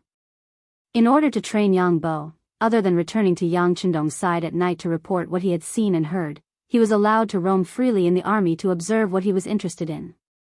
Under safe circumstances, no one was allowed to stop him. As a matter of fact, when Yang Bo heard that the artillery soldiers were about to attack, he took the initiative to come. This frightened Xiao Feng. He knew that this person was very precious. Not to mention that his life was in danger, even if his skin was scratched, he would not be able to bear the consequences. Helplessly, he could only accompany him. This caused the artillery regiment's commander, Lin Luan, to be very careful as he led a group of artillery regiment's officers to protect him. All right, Division Commander Xiao, Regiment Commander Lin, go do what you are supposed to do. I am here to learn and experience, not to be protected. Yang Bo, who was already 12 years old, saw that there was nothing he could do with so many people surrounding him. He could not help but put down what he was doing and turn to look at Yang Bo and the others. Crown Prince Chang, but... Xiao Feng and the others wanted to say something, but Yang Bo's face darkened. Follow my orders. This is a military order. You cannot disobey it. Needless to say, Yang Bo, who was wearing a custom-made military uniform that was a few sizes smaller, was quite impressive when he was angry. At the very least, he managed to intimidate Xiao Feng and the others. They had to obey military orders. After saluting in unison, they went back to doing what they were supposed to do. Ba Daojiang and Peng Yu led 200 black cavalry soldiers to watch from the side. Their faces were filled with gratification. The Crown Prince Chang's aura was getting stronger and stronger. It would not be long before he had the ability to inherit the 6th young master's legacy. This was just a small interlude. The Cold Vanguard soldiers were busy. Guanning received the news from the top of the Guangzhou Prefecture's city gate tower and was looking around. They had something similar to binoculars in their hands, but the quality was not as good as the 5-star armies. They could only see further. They are deploying the artillery. They are about 5 miles away from us.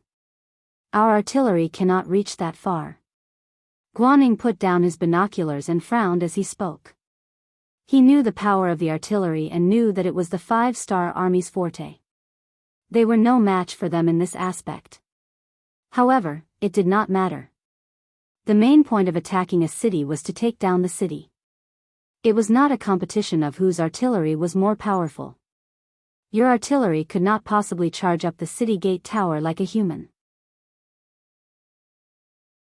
In the end, they still had to rely on humans to climb up the city gate. Not to mention, Guaning had already arranged enough troops in the streets of the city. This was the embryonic form of urban warfare. There were quite a lot of people in the prefecture of Guangzhou at the moment. There were more than 450,000 soldiers. In addition to the civilians who rushed over from various prefectures, there were more than 1 million people. This was because there were many commoners who had left the southern Ming Empire for Qiqian City. Otherwise, the number of commoners alone would have exceeded 2 million. Remember, when the enemy's artillery fire, you must find a place to hide. Do not run around. That will only increase the danger. Also, we don't need to arrange too many soldiers on the city gate tower for the time being. When the enemy's cannons have finished firing, the soldiers will rush up the city gate tower and give the 5-star army a fatal blow. As Guaning spoke, someone beside him was recording. After a while, these words would be transmitted to the ears of the various generals. Just from these arrangements, one could see that Guaning was indeed capable. At the very least, he knew how to avoid the spearhead. However, it was a pity that he had too little understanding of the power of the artillery. In other words, he had underestimated the power of the 5-star army's artillery. This meant that he was destined to lose in the end. The artillery regiment was deployed. The artillery regiment was divided into 3 groups. They were respectively guarding the north, west, and south gates of the Guangzhou prefecture. Only the east gate was left. This was what the art of war referred to as Surround 3 and Block 1. If the enemy was left with a chance of survival, they would not risk their lives to fight back. Outside the east gate, the 3rd Corps and the 1st Division had already prepared an ambush. They were just waiting for the South Ming Army to escape from here. Then, they would deal with them once and for all. After the artillery was set up, the ammunition was also transported. The sky was already dark. Yang Chendong decided to launch the artillery attack early in the morning. As such, the soldiers fell asleep early in the morning. Yang Bo, on the other hand, could not fall asleep. After thinking about it in bed, he went to Yang Chendong's main tent. Yang Chendong did not sleep. With his current body, he only needed to meditate for 2 hours when he was tired and let the qi in his body circulate through his body several times. After that, he would be full of energy again. He had already passed this set of techniques to Yang Chendong. Perhaps it was because of his physique that he had transmigrated to. Yang Chendong could cultivate qi and control it well. However, Yang Bo was still unable to do so. He still needed more time to practice. Yang Chendong, who had not slept, was looking at the telegrams sent from various departments. He would ponder from time to time. When he thought of something, he would write down some instructions. When Beta Persei said that Crown Prince Chang wanted to see him, he stopped writing and sat up straight. Yang Bo entered the tent and bowed respectfully. Then, he called out, "Father." "Bo, it's already so late. Why aren't you sleeping? Are you too excited?" Haha. Yang Chendong waved his hand and called Yang Bo to sit beside him. "Father, Bo, is not excited. I just don't understand some things." Yang Bo said with an expression of asking for advice. "Oh? What is it that you don't understand? Tell me about it." Yang Chendong had a fatherly smile on his face. He liked Yang Bo's attitude of asking for advice. There was nothing shameful about asking if he did not understand. On the contrary, pretending to know when he did not know would ruin things. "Yes." Yang Bo took the initiative to stand up and asked with an expression of learning, "Father, You once said that your greatest wish was to bring the Han people to the peak of the world, to bring harmony to the world, and to let the Han people live the best lives. However, if we were to bombard like this, wouldn't the Guangzhou prefecture be destroyed? Wouldn't the Han people in the city be killed as well? Wouldn't that be? What would that be? Yang Bo did not say, but he believed that his father would understand his question. Very good. Bo-er's thoughts of pitying the people are good. However, it is impossible for there to be no deaths in a war. Most importantly, if we are able to eliminate the 450,000 soldiers of the Southern Ming Empire, it will play a positive role in our conquest of the Southern Ming Empire. Using this battle to determine victory and defeat will reduce the difficulty of our conquest. This is very worthwhile. Furthermore, be it the soldiers or the people in the city, they are not innocent. The soldiers were ordered to fight. If we don't kill them, they will kill us. As for the people, when we gave them the chance to leave from the various ports and head to Qiqian City, many of them left obediently. However, there are still some who stayed behind. Do you know why? This. Yang Bo pondered for a moment before saying, I'm afraid that the people who stayed behind do not trust us. They still have fantasies about the Southern Ming Empire. Very good, Bo-er is right. Since they do not trust us, and they have made their own choice, they are our enemies. We cannot show mercy to our enemies, so it is not wrong to bombard them. Of course, they are Han people after all. If they did not help the Southern Ming Empire and chose to abandon the city and escape, Father will do his best to be merciful and not take their lives. However, if they did something wrong, they will be punished. All of their assets will be confiscated, and they will be put through labor for 1 to 3 years. After they are released, they will still be Han people and can enjoy the fruits of our labor. This is a reward and punishment.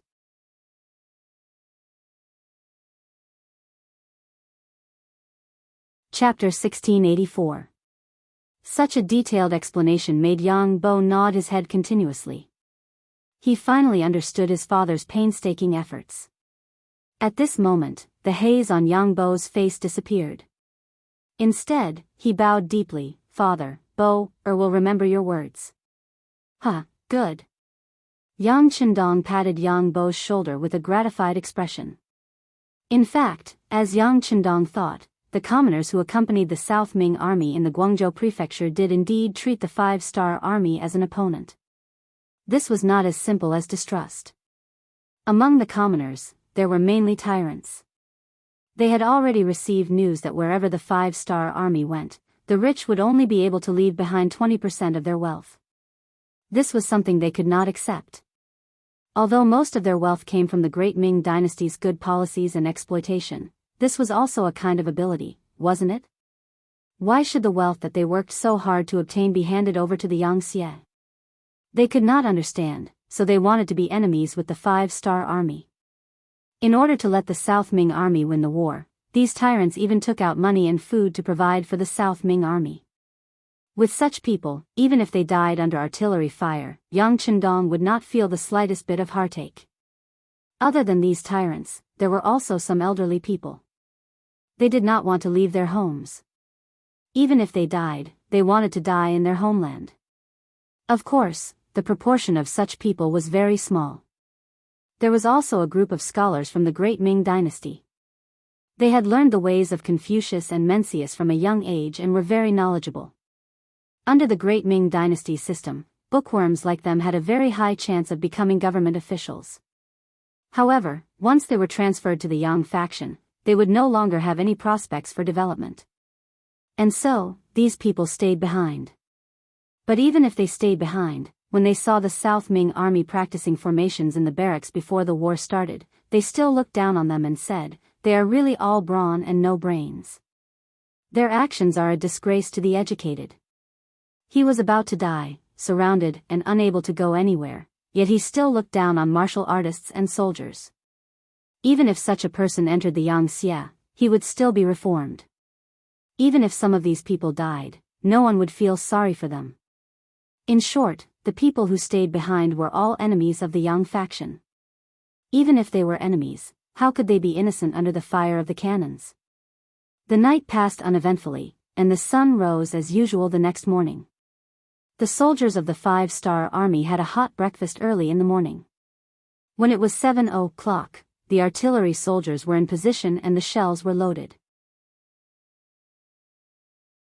Commander Lin Luan, who had the rank of senior colonel, Leng Feng's officers were all high-ranking officers, raised a small red flag and shouted loudly in front of everyone, "Target, Guangzhou Prefecture City Wall. Distance, 5 miles. Direction, to the left 004. +2. Reload. Delay fuse. Everyone, get ready." As the red flag suddenly fell, Lin Luan shouted again, "Fire." Boom. Boom. Boom. Cannonballs shot out of the barrel and headed straight for the prefecture of Guangzhou. After the cannons were fired from the west gate, the cannons were fired from the north gate and south gate as well. For a moment, the sound of cannons rumbled, causing the earth to tremble. The Guangzhou prefecture's city walls, which were marked as the attacking side, were instantly riddled with holes. As the cannonballs landed one after another, pieces of the walls fell off, and waves of cries and screams rang out. It was clear that under the bombardment, many Southern Ming soldiers were hit, and the screams came from the mouths of these soldiers. The Southern Ming soldiers couldn't even raise their heads after being hit by the blazing flames one after another. These country bumpkins finally saw the power of the Yangtze cannons. It was definitely not something their red coat cannons could compare to. The 200 red coat cannons that were set up in the surroundings were now in a miserable state. Under the barrage of cannon fire, it was smashed into a pile of scrap metal. It was impossible for it to display its strength. Hearing that the cannons were all destroyed, Guan Ying's face showed a look of heartache. However, the Southern Ming generals beside him did not notice this. Instead, they kept flattering him. "Thanks to the general's great foresight, we had the soldiers withdraw from the city tower in advance. Otherwise, the losses this time would be too great. Yes, I really did not expect the 5-star army's cannons to be so powerful." Of course, they did not expect that we had already made arrangements under the general's orders. Ha ha ha. This time, these cannons are destined to return empty-handed. When they are done, it will be time for us to show our power. The generals were all talking at once, one after another. Those who did not know would think that they were already the victors. After half an hour of artillery fire, the explosions finally became weaker and weaker until they completely disappeared. Guan Ying's expression returned to normal. Although the red coat cannons that he had arranged were destined to not be of much use, it was still a great contribution to preserve the main force of the army. Now, it was up to their own skills. "Come, send everyone up to the city tower. The cannons have stopped firing. The 5-star army should be preparing to attack." For a moment, the sound of soldiers shouting could be heard everywhere. The Southern Ming soldiers who had been hiding also began to rush up the city tower. However, when they really reached the city tower, they realized that there were no enemies in front of them. There was also no sign of the 5-star army. What's going on? Why didn't they charge? Many of the generals on the city tower were puzzled. Guan also did not immediately understand. He stood there and was vexed. Suddenly, he thought of a possibility. He immediately shouted, "Not good, the 5-star army is going to continue firing. Quickly, everyone retreat." After shouting, Guan ignored the others and was the first to go down the city tower. At this moment, the cannons sounded again. The 5-star army's cannons had covered the city for the second time. As a person from the future, Yang Chendong was naturally more familiar with the use of cannons than other people. For example, the second cannons had already been used during the anti-Japanese war. This method would often cause the enemy to be unable to grasp the situation and would often cause them to pay a heavy price. Previously, Yang Chendong did not know that Guan had withdrawn the army in advance.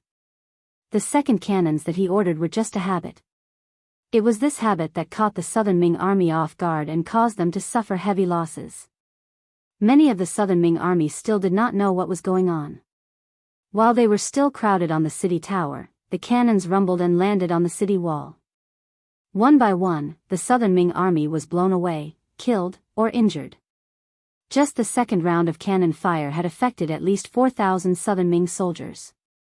When the cannons stopped, the city tower was filled with broken limbs. Occasionally, there were people who were lucky enough to survive. However, they were also injured and crying in pain. At this time, there were no effective anti-inflammatory drugs. Once the injuries were too serious, they were basically waiting for death. Less than 4 hours after the battle started, there were already more than 1,000 injured people. Moreover, these people might not be able to be treated. Guan Ying's expression became even uglier. He was not afraid of the 5-star army attacking the city. With his preparations in advance, as well as the sufficient troops and food in the city, he was confident that he could fight a big battle with the 5-star army. Even if he could not win, he would be able to remain undefeated for a certain period of time. However, the feeling of not being able to see anyone and being hit by long-range cannons was really not good. It gave people a feeling that they could not use their strength. The cannons stopped for the second time. This time, the 5-star army moved. However, they only sent out a few people. Each of them held a metal loudspeaker and came to a place 1 arrow away from the city tower. They shouted loudly, "Southern Ming Army, listen up. The 5-star army is willing to accept the injured Southern Ming soldiers because we are all Han people. You just need to use a crane to lower them down from the city tower. Then, our army will take them away for treatment to save their lives. There is no need to thank us.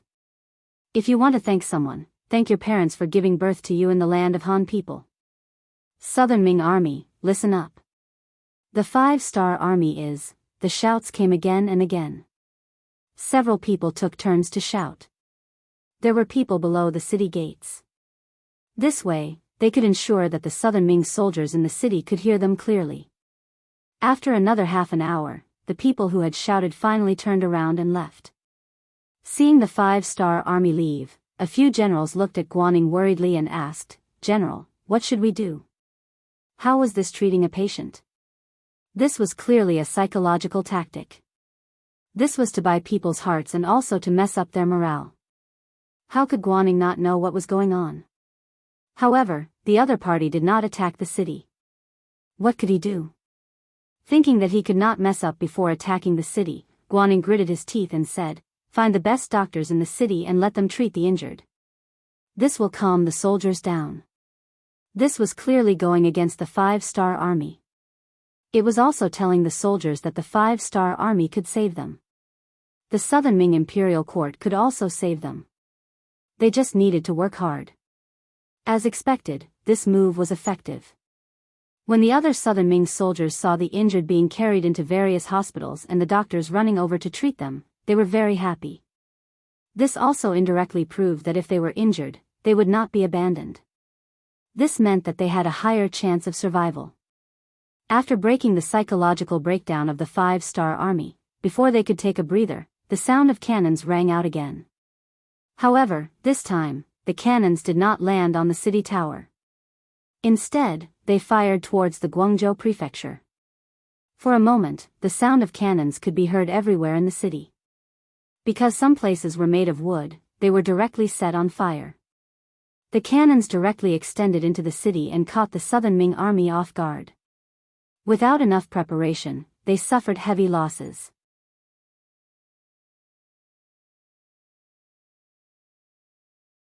Chapter 1685. This was because the cannonballs did not hit any of the stored supplies. For example, flammable items such as kerosene. Otherwise, who knew what would happen? After another half an hour, the sound of cannonballs stopped. Then, some people holding metal horns came and began to shout at the foot of the city. In order to stabilize the morale of the army, Guaning had no choice but to send the wounded to the hospital for treatment. However, there was news from the hospital that they had already treated 3,000 to 4,000 patients in half a morning. They had already reached their limit.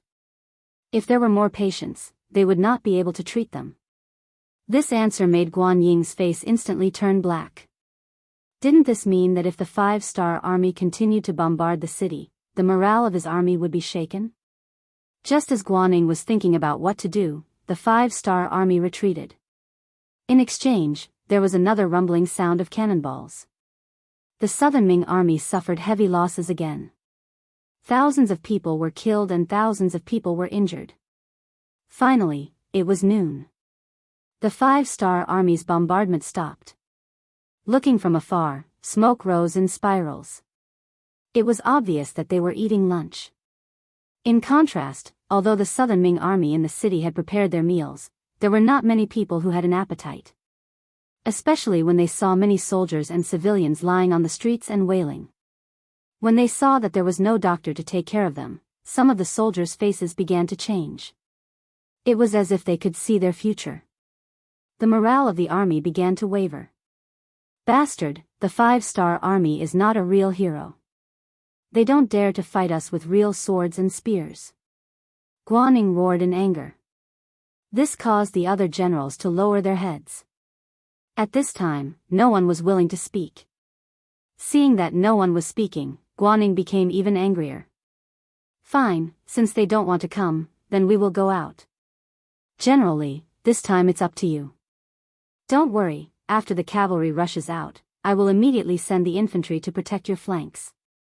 This time, we will catch the five-star army unprepared. Good.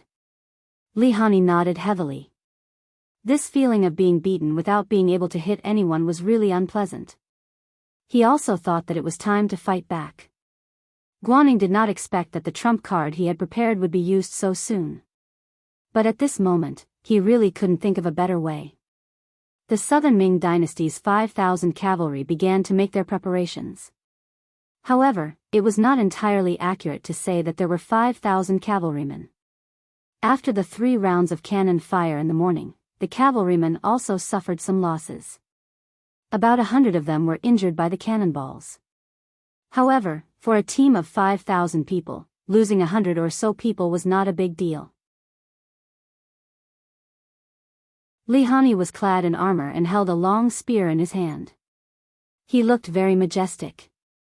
The cavalry behind him also had all kinds of weapons. For example, long sabers, spears, halberds, axes, and so on. Just from this point alone, this cavalry wasn't very proper. This was because everyone knew that if cavalry wanted to develop their advantages, they had to be flexible, quick, and take advantage of the situation. A sharp, light, and nimble saber was the best weapon. In comparison, the longer a weapon was, the more restrictions it would face. However, at this point, no one cared about that. They only wanted to charge out and catch the five-star army off guard to take revenge for the cannon fire in the morning. It would be best if they could force the five-star army back on the right track and let them attack the city. Afterwards, both sides would fight back and forth. That would be perfect. Under the command of Li Hani, the 5,000 cavalrymen made their preparations. The drawbridge at the west gate of the Guangzhou prefecture was also quickly raised. Following which, the earth began to shake and the cavalry began to charge. The city gates suddenly opened and countless cavalrymen rushed out. When this formation appeared, Yang Chendong, who was standing beside him, couldn't help but tense up. This was the first time he had experienced this kind of situation. It was impossible to say that he wasn't nervous. However, when he looked at his father and the other generals, he noticed that there was almost no change in their expressions. Although the battle was approaching, they were not nervous in the slightest. Generally, people who had experienced hundreds of battles would be calm the closer they were to the battle. They would be able to talk and laugh. After fighting so many battles, they would get used to it. On the other hand, Yang Chendong was already prepared for the possible reaction of the South Ming army. Did they really think that the trenches in front of the city gate were dug for nothing? Did they really think that the cold front soldiers in the trenches were just decorations? In front of the west gate, the cold front soldiers who were chatting in the trenches heard the sound of horse hooves. 1st Regiment Commander Gao Xiang quickly extinguished the cigarette in his hand and raised his head to look outside. This time, he didn't even need to use binoculars to see clearly. They are finally here. They are coming from our 1st Regiment's defensive line. It seems that our luck is not bad. Brothers, immediately enter the formation and prepare to fire. Laughing loudly, Gao Xiang arrived in front of a heavy machine gun. He made preparations while shouting loudly. The trenches were 4 miles away from the city gate. A distance of 2,000 meters could be said to be covered in the blink of an eye. However, even though they were fast, there were still bullets faster than them. Seeing that the enemy had exited the city gate and was less than 2 miles away from them, Commander Gao Xiang started counting down silently in his heart. 5, 4, 3, 2. Fire. Da-da-da. Da-da-da. The first to sound was the heavy machine gun in his hand. Following that, gunshots continued to sound, accompanied by the sound of rocket launchers exploding from time to time, greatly suppressing the charging formation of the cavalry. Under the barrage of gunfire and cannon fire, the southern Ming cavalry that charged forward were cut down like chives, falling to the ground one after another. In order to display their advantage, Li Hani even formed a charging formation and gathered the cavalry together. This originally allowed them to be like a knife that stabbed into the enemy's camp. However, when faced with the powerful firearms of the 5-star army, this method was equivalent to helping the flintlock soldiers and was equivalent to gathering together to become live targets. As the saying goes, the faster you charge, the faster you die. The closer you charge, the faster you die. When batches of cavalrymen were hit by the spears and fell to the ground, they were trampled by the cavalrymen behind them and turned into a pile of meat paste. The momentum of the southern Ming army's cavalry began to slow down. Under the blockade of hundreds of light and heavy machine guns, less than 5,000 cavalry could not get close at all. Needless to say, rocket launchers, grenades, and other weapons were fired continuously, as if they were free of charge. Retreat, retreat quickly. After nearly half of the cavalry died in a short period of time, Li Hani's face became very distressed. He could not bear such losses and finally made the decision to retreat. As soon as his voice fell, the cavalry turned their horses back. However, if they wanted to go back now, how could they do it without paying a price? The gunshots continued, and the cavalry continued to fall from their horses. About 1,000 cavalry died in battle, and the remaining South Ming cavalry hurriedly fled into the city. After entering the city, Li Hani's tears fell. There were 5,000 cavalry just now, but in just a short while, there were less than 2,000 cavalry left. They did not even touch a hair of the enemy. This battle was really useless. Guaning had already arrived at the city tower, but he did not have any intention of blaming Li Hani.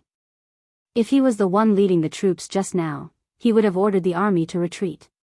After all, the number of cavalry was too small. If there were 100,000 cavalry, he might have taken the risk. General. After seeing Guaning, the tears on Li Hani's face had yet to dry. Sigh, go and rest first. We will think of other ways. Guaning comforted him. Before he could think of another solution, another round of bombardment began. The city was once again in a mess. Countless soldiers and civilians were killed or injured. In the afternoon, there were 3 rounds of cannon fire, 3 rounds of shouting, and finally, it was night time. It seemed that they could have a good rest. After a tiring day, Guaning, who was mentally exhausted, was also preparing to go to bed and rest. However, at this moment, the cannons sounded once again. Amidst the booming sounds, the Guangzhou prefecture became lively once again. Not good, the 5-star army is approaching the southern gate. Quickly go up the city tower. Amidst the chaos, a shout suddenly sounded. This made Guaning, who had just left his room, look serious. Then, he led his guards and rushed up the southern gate tower.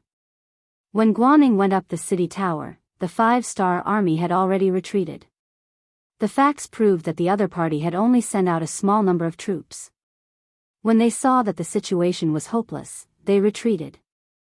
However, it reminded Guaning that the 5-star army would not only bombard the city, but also steal the city.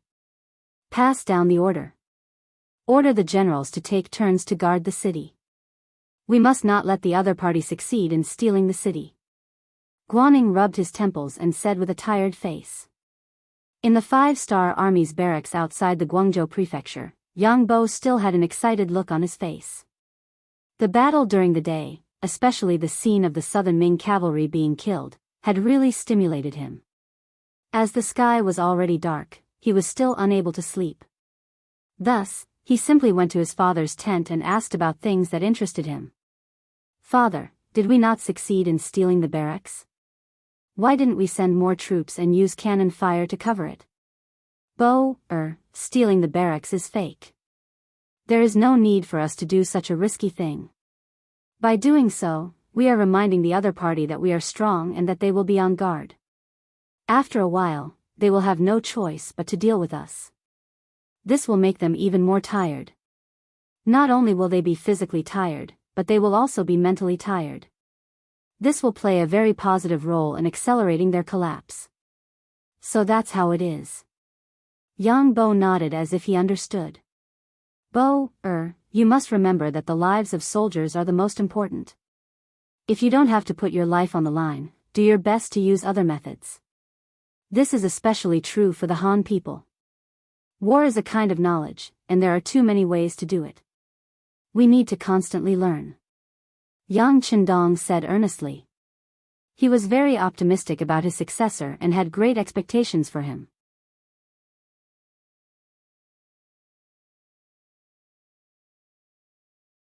Chapter 1686. Yang Bo nodded heavily. On this day, he truly witnessed the cruelty of the battlefield. Although he could not enter the city and could not see the tragic scene in the Guangzhou prefecture, he could still imagine it. Just like what his father Xinri said, since these people chose to be enemies with Yang Xie, then regardless of whether they were soldiers or civilians, they were all enemies. Yang Xie could not be soft-hearted towards his enemies.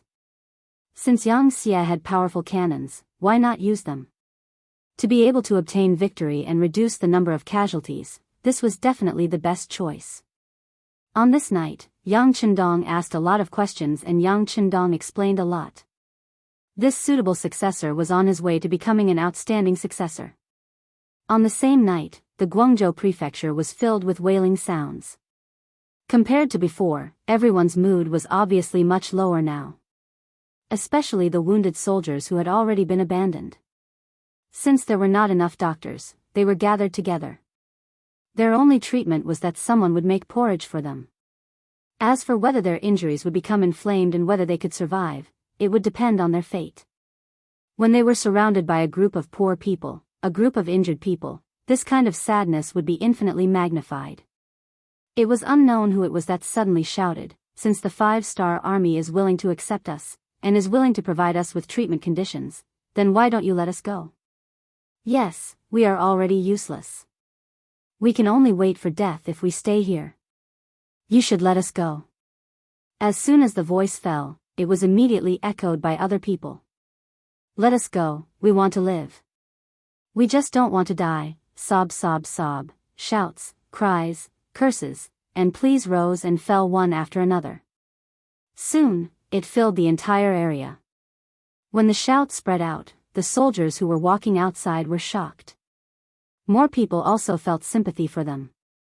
It was as if they could see themselves tomorrow. These South Ming soldiers thought that the wounded soldiers should be sent out of the city. Everyone had the right to live, right? Due to the lack of information, the South Ming army here did not know that the 5-star Army had used the same method to deal with Bai Ming's hundreds of thousands of troops and finally defeated them. However, as their commander, Guaning knew about this matter. He could even imagine that once he agreed, there would be more injured soldiers appearing in the city for no reason. As for where those scars came from, it was likely that it was man-made, and it was just a way to survive. Thinking of the possible outcome, Guaning naturally wouldn't agree to send the wounded out to the 5-star Army. "Men, bring my bodyguards to the sick area and warn those people. If they dare to talk nonsense again, they will be punished according to military law.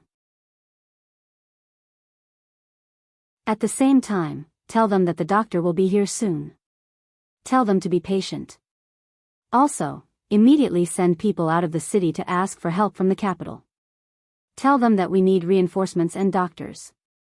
Guanning couldn't guarantee that the request for help would be effective, but he still had to do what he should do.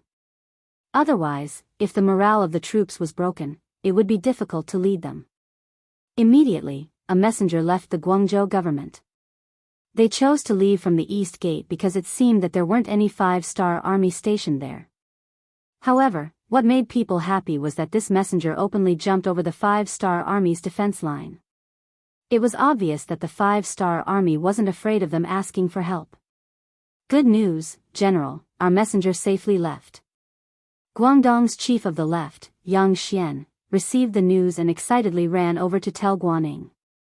Guanning was calm, but he had a bad feeling in his heart. It seemed that the 5-star army didn't care about his actions at all. They clearly wanted to eat him up. Since that was the case, then he had to persevere and see if there was still a chance to counterattack. Perhaps the other 2 provinces would defeat the 5-star army and come to help him. As long as there were reinforcements, they would be able to kill their way out and surround the 5-star army outside the city like a dumpling.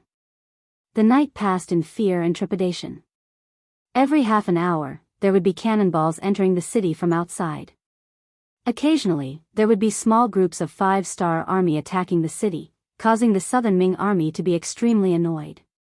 When the sun rose, most of them had dark circles under their eyes and looked very tired. Boom boom boom. Boom boom boom. After breakfast, the large-scale cannonballs started again. Unlike the small skirmishes at night, the cannonballs during the day were much more intense. In just one morning, after 3 waves of cannonballs, there were more than 5,000 injured soldiers in the city and more than 3,000 dead. The reason why there was so much damage was because the 5-star army's cannonballs were much fiercer than yesterday. Secondly, there were too many Southern Ming army soldiers in the city. Sometimes, a single cannonball could kill a few people and injure a dozen or more.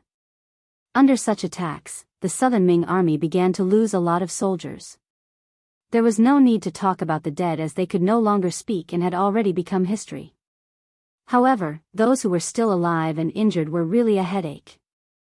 They kept wailing, which was a huge blow to the morale of the army. Especially when the 5-star army outside the city would send people to persuade them to surrender after every half an hour of cannonballs, saying that they were willing to take in the injured soldiers. This was like an outlet for everyone to vent their frustrations.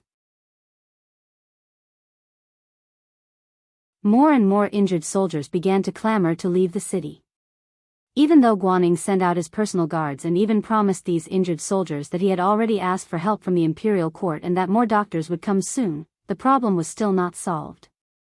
This was because in the span of last night and this morning, there were more than 200 injured soldiers who died because they did not receive treatment in time. Looking at their comrades who were shouting the same slogan as them dying in front of them, the other injured soldiers did not care about anything else in order to survive. They all shouted loudly and made the same demands and slogan. After another afternoon of cannonballs, there were thousands more injured soldiers. When their group reached more than 10,000 people, the slogan was so loud that it could be heard clearly in any part of the city.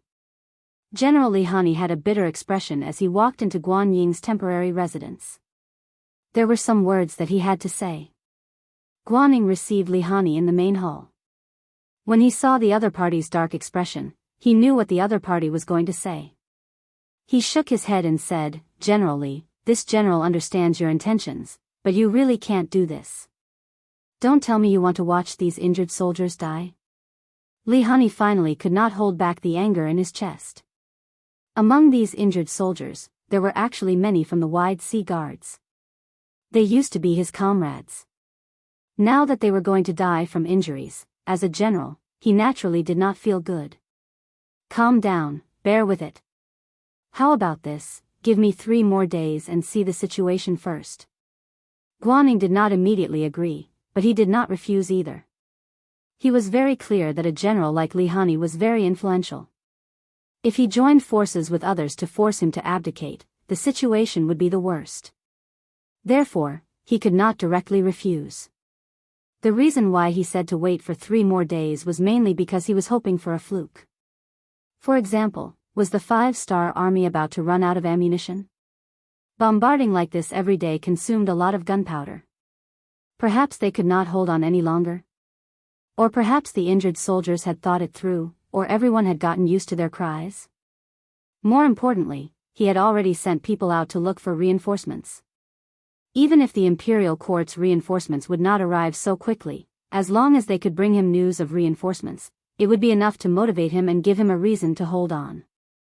In short, he would drag it on for as long as he could. The situation might change at any time. Since Guanning had already said so, what else could Li Hani say? The imperial edict clearly stated that the Battle of the Guangzhou Prefecture had to follow Guan Ying's orders. If that was the case, he would wait for 3 more days. The bombardment continued, as did the persuasion to surrender. Yang Qindong did not order the soldiers to attack the city. He only continued to bombard the city with cannons. The situation on the battlefield was also somewhat lukewarm. Compared to the battlefield in front of the Guangzhou Prefecture, the Nanchang Prefecture was about to fall into chaos. Jiangxi consisted of Nanchang Prefecture, Guangxin Prefecture, Raozhou Prefecture, Nankang Prefecture, Zhejiang Prefecture, Ruizhou Prefecture, Yuanzhou Prefecture, Linjiang Prefecture, Fuzhou Prefecture, Jianchang Prefecture, Jian Prefecture, Ganzhou Prefecture, and Nan Prefecture. One was San Prefecture, Ning Prefecture. There were 77 counties below. Due to the large territory, although it was not the fragrance of fish and rice, nor was it a heavily taxed area of the Southern Ming Empire, it was still a strategic location. This time, the Southern Ming Empire had sent 200,000 soldiers here. In addition to the 100,000 soldiers from the original province, there was a total of 300,000 soldiers. Although it was not as strong as the 450,000 soldiers of the Guangzhou Prefecture, it was still a strong military force. Although Jiangxi's secretary of the left, Li Qin, was very nervous, he was relieved when he learned that the 5-star army had only sent a little over 100,000 soldiers. The reinforcements sent by the imperial court were led by General Hiku. When the command of the 300,000 soldiers was handed over to him, one could clearly see that he was excited. Hiku was a veteran general in the army. He was in his 40s, and he was at his most mature and stable age. However, the moment he held military power, he unknowingly became arrogant. Hiku, who did not come from a good background, had relied on his own efforts to get to where he was today. Because of this, he desired power more than others. Now that he finally had power in his hands, he wanted to perform well. Especially when he learned that the 5-star army only had a little over 100,000 soldiers, which was a third of his forces, he decided to take the initiative to attack. The 300,000 soldiers were organized into 6 square formations by Hiku. Each formation had 50,000 soldiers. 3 of them were in charge of facing the enemy head-on, 1 was in charge of attacking from the back, and the other 2 were in charge of flanking the enemy. Once they formed an encirclement, it would be time for them to attack from all sides. This matter was decided. In the past, when Hiku led troops to suppress bandits, he did this. Reality proved that this method was very effective.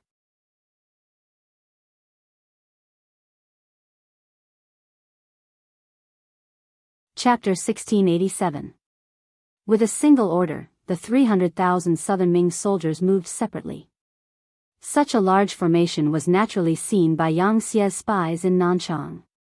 Following this, a telegram was sent over to the commander of the world's No. 1 cavalry army, Tianhu, who was also a member of the military council.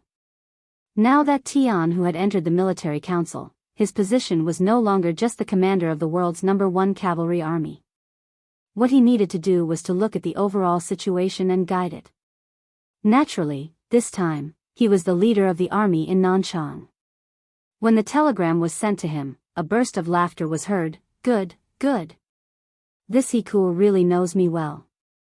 It was no wonder that Tianhu was so happy. When he learned from the telegram that the Southern Ming army in Guangzhou was like a tortoise hiding in the city, Tianhu thought that the enemy in Nanchang would do the same. If that was the case, the world's No. 1 cavalry army would not have the chance to show off their strength. They would still have to rely on the guns and cannons of the cold front. However, he did not expect that the enemy would choose to take the initiative to attack. Wasn't this exactly what he wanted? After a few months of rest, the world's #1 cavalry army was not only filled with soldiers, but some of the older soldiers had also retired. Now, the entire army was filled with men between the ages of 18 and 30. It could be said that their strength was at its peak.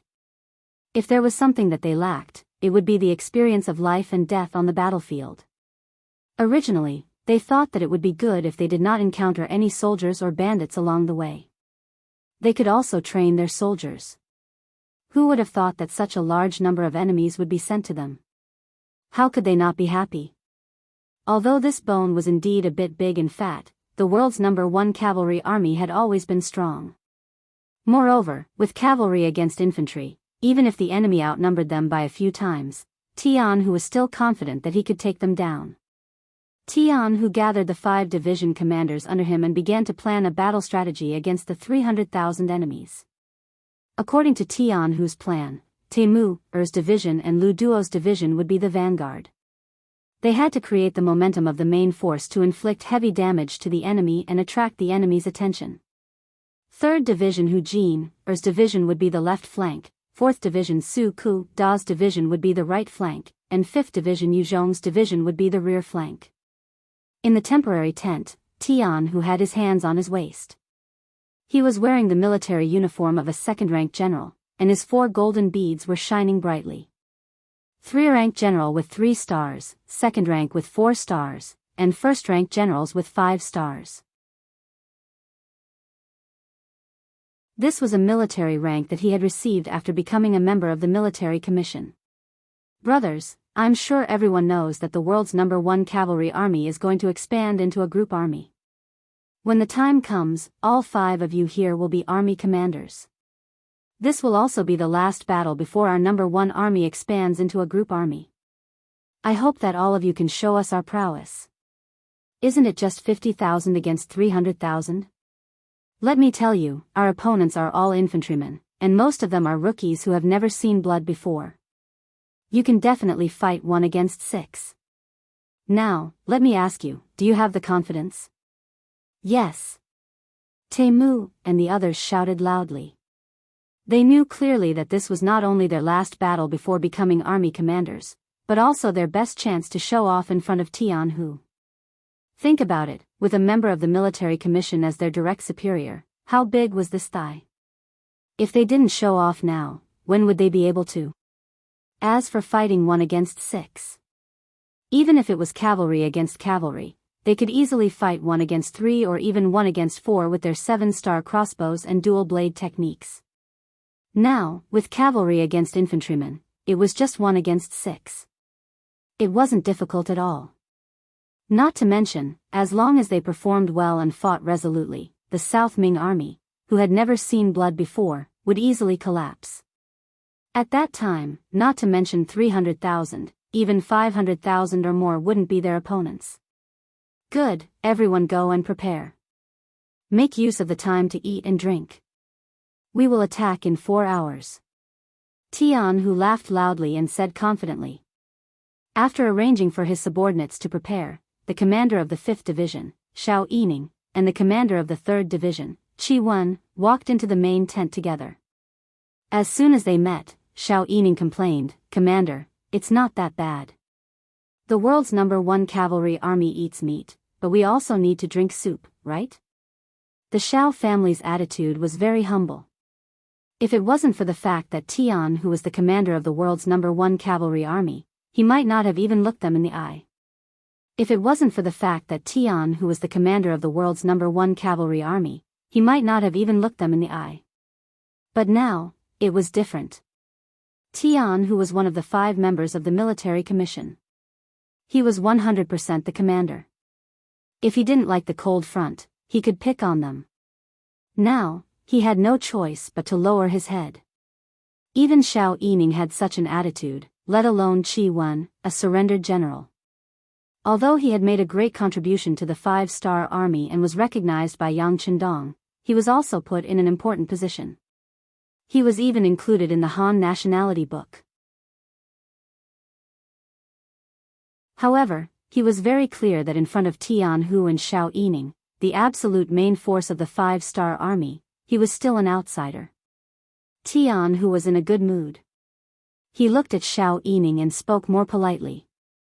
Sai, since Commander Xiao knows that this might be the last time the world's #1 cavalry army makes an appearance, isn't that enough to satisfy our request? Also, the cold front is about to expand soon. Didn't the Navy expand by 12 divisions before? Let me tell you, it's your army's turn next. Because he was a member of the military commission, Tian, who naturally knew some things in advance. Because the matter had already been reported to Yang Qindong and had been approved, it wasn't a mistake to tell Xiao Yining in advance. As soon as he said this, Xiao Yining's attention was diverted. Is that so? Commander, how many divisions should our cold front expand? Is there a military establishment? A soldier who didn't want to be a general wasn't a good soldier. Xiao Yining's experience was also very old. For someone like him, if he wanted to leave the cold front, he could easily become a commander in another army. It wasn't impossible for him to even become a commander of a group army. However, after becoming familiar with the strength of the cold front, who would be willing to lead a ragtag army? They could only wait for a promotion within the cold front. Unfortunately, in the past few years, the other armies had been expanding. Some turned from regiments to divisions, some turned from divisions to armies, and some even turned into group armies. However, the cold front didn't expand because it wanted to maintain enough fighting power. It wasn't easy for them to expand during the new year, but they only expanded the cold front. They had 12 more divisions, which meant they had 3 more armies. This gave Xiao Yining and the other commanders of the cold front a glimmer of hope and envy. They originally thought that the cold front was expanding because they were forced to enter the west. Who would have thought that the cold front was also expanding? Didn't this mean that there would be a commander position waiting for him?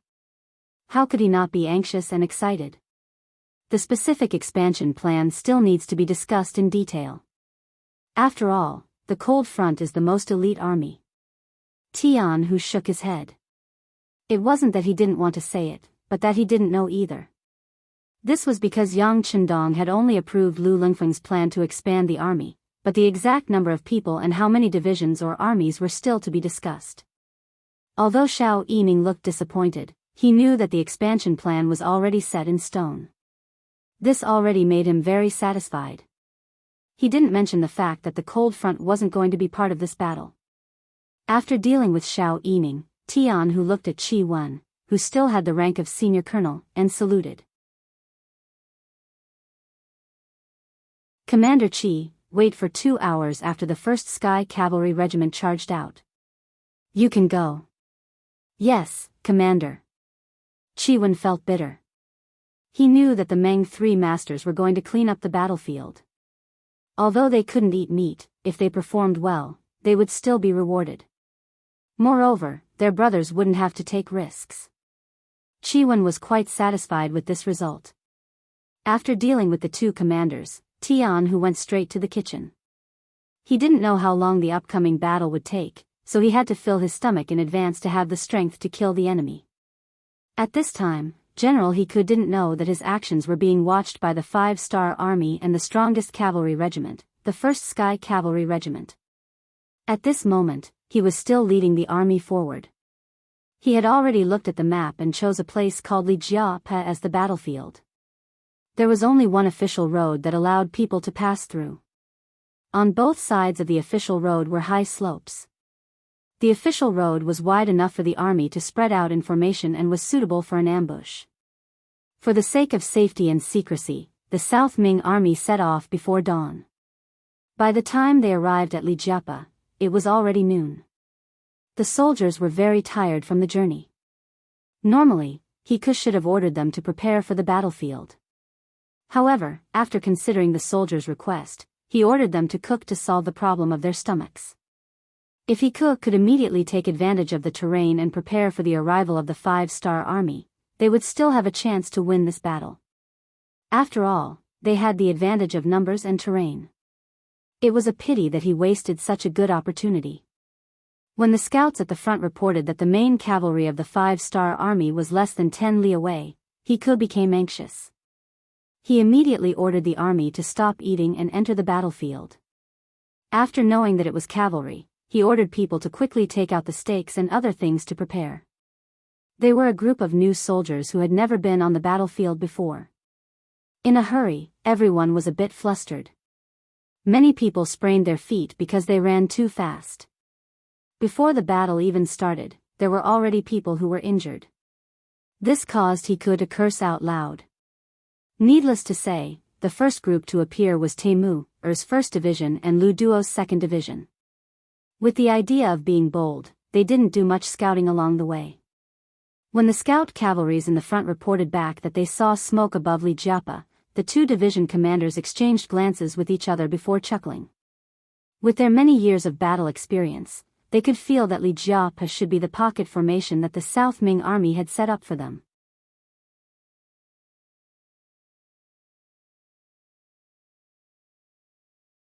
Chapter 1688. They didn't even know that they couldn't light a fire while marching. It seemed like the ability of the Southern Ming Army's commander was only average. How could Teimu and Lu Duo know that Hiku's biggest battle was to suppress bandits? Naturally, he didn't need to be so careful when doing such a thing. Immediately send someone to report to the military commander. Tell him that the enemy is most likely setting up an ambush at Li Jiapa. In order to catch them off guard, our 1st and 2nd Divisions have decided to take the initiative to attack. I hope that the military commander will immediately arrange for the other divisions to surround them. The 1st Division commander, Teimu, said to the telegraphist beside him. After the telegraphist finished recording the contents and left, Teimu said to Lu Duo, "How about it? Do you want to compete? All right. Let's see who can fight more fiercely and kill more people." Ha ha ha. Lu Duo laughed, unwilling to pass on his responsibility. "Okay, inform the rest to prepare for battle. Put on your armor and take out your Big Dipper crossbows. Attack." Teimu laughed heartily as he galloped on his horse. In an instant, a cloud of dust rose with the wind and surged towards Li Jiapa like a tornado. On the official road, the sky was filled with yellow sand. Looking from afar, it was impossible to tell how many cavalrymen there were. One could only feel the number of cavalrymen from the sound of the warhorses galloping on the ground.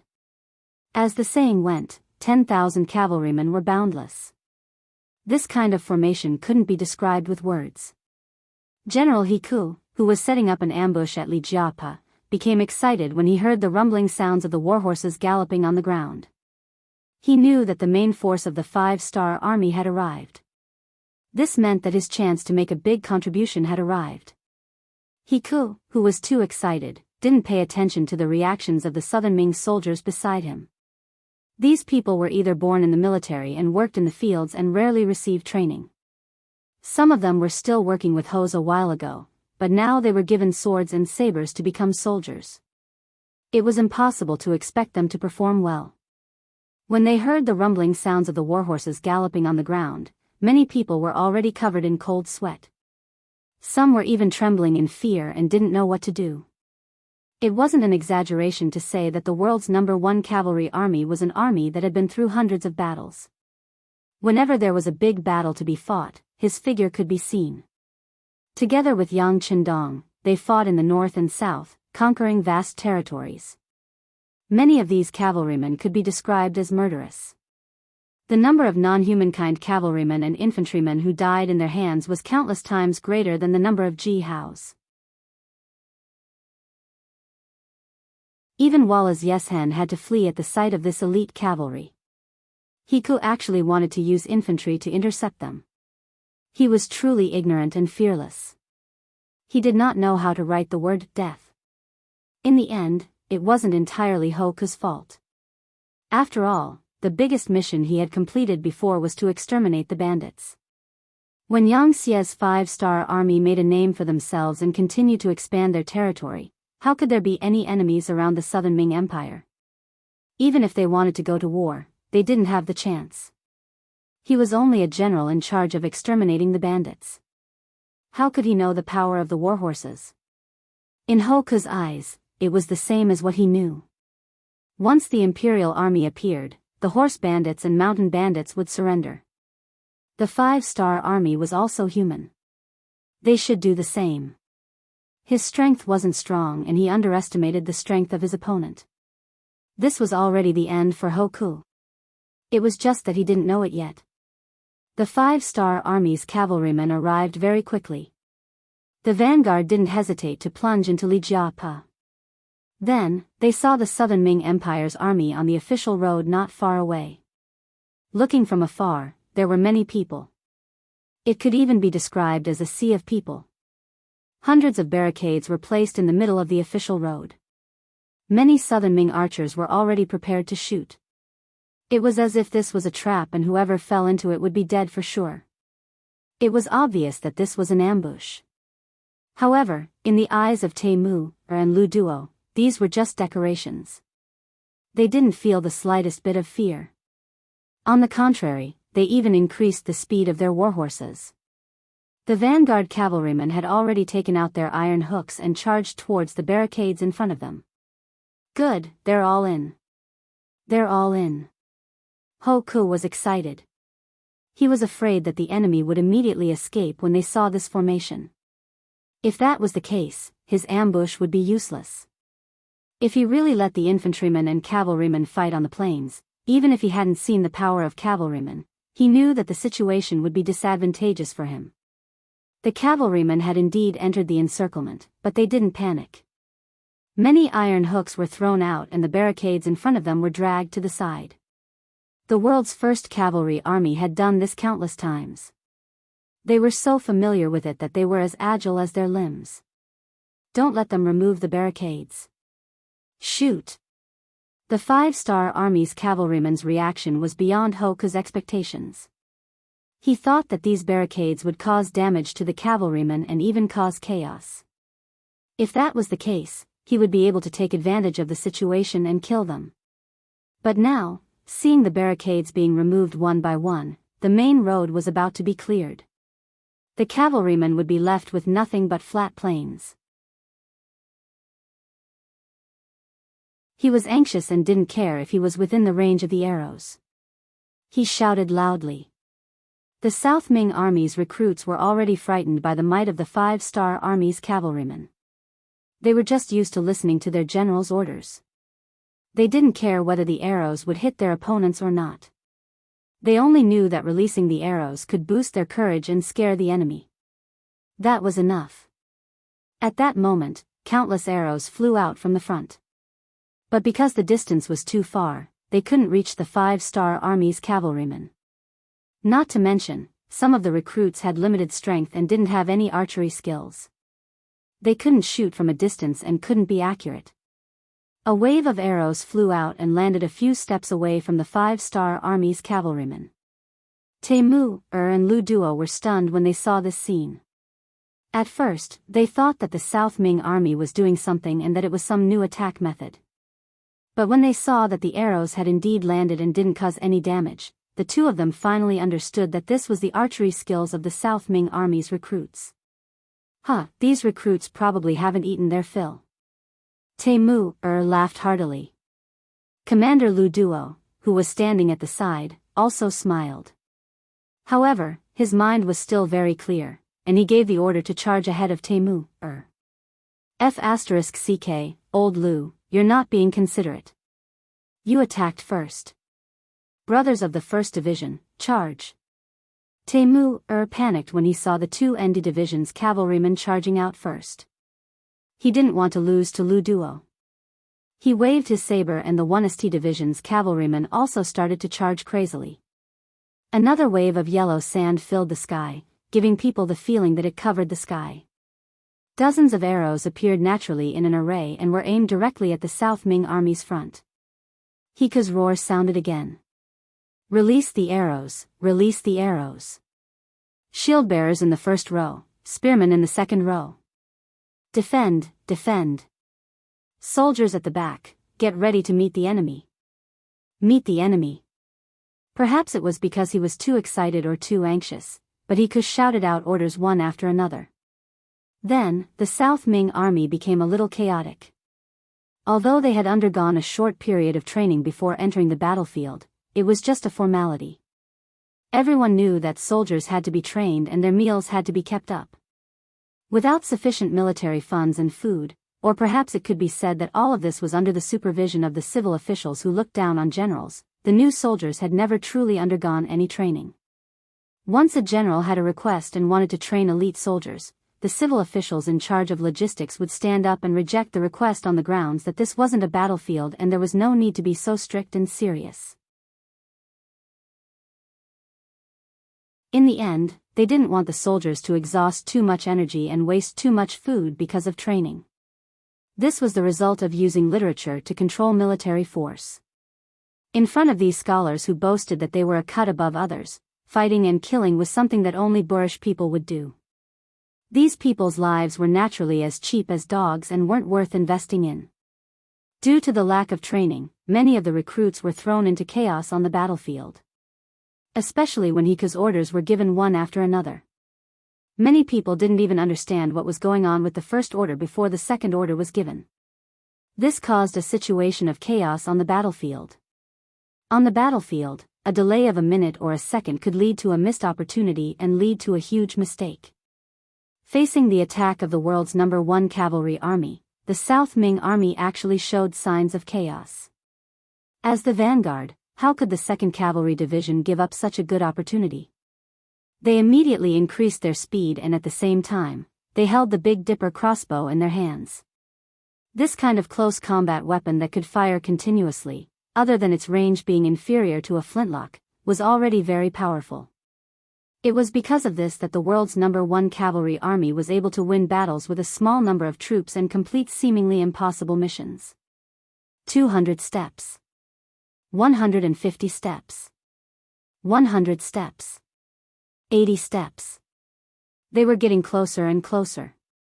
The South Ming army's arrows once again flew out and landed in front of the charging warriors of the world's #1 cavalry army. It caused a certain number of casualties, but if one looked carefully, it was very effective. Apart from the cavalry's skillful horsemanship, which allowed them to perform various evasive maneuvers to avoid the arrows, the armor on their bodies also played a great role in protecting them. This kind of armor was 3 centimeters thicker than ordinary armor and could block most of the arrows from entering the body. Even if they were hit, as long as it wasn't a critical position, they would only be lightly injured. Especially when they were around 60 steps away, the damage of the arrows seemed to increase. The tips of the arrows that were charging at the front were hit and had no choice but to retreat and rest. However, the damage only stopped there. When the distance was only 50 steps or even closer, the Big Dipper crossbow showed its power.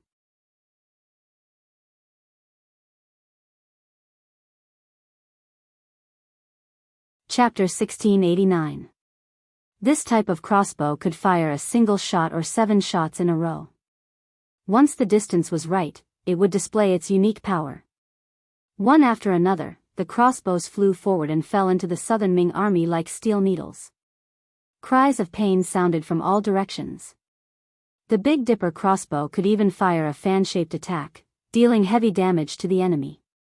Because they were the first and second rows of Southern Ming archers, they were wearing thin clothes. Only a few of them had leather armor, and most of them didn't even have battle armor. Facing the incomparably sharp Big Dipper crossbow, what could they use to block it? It was as if they would directly fall if they were hit by a single arrow. If they were lucky, the soldiers who weren't hit screamed and threw away their bows and began to roll on the ground. Just the 7-star crossbows of the vanguard cavalry had caused a lot of damage, causing the archers of the South Ming army to suffer heavy losses.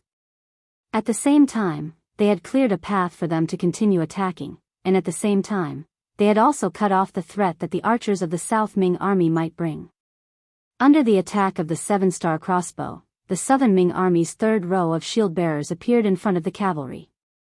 Although because of the chaos, the shield-bearers weren't completely in formation, because there were enough people, they gave off a feeling of great momentum.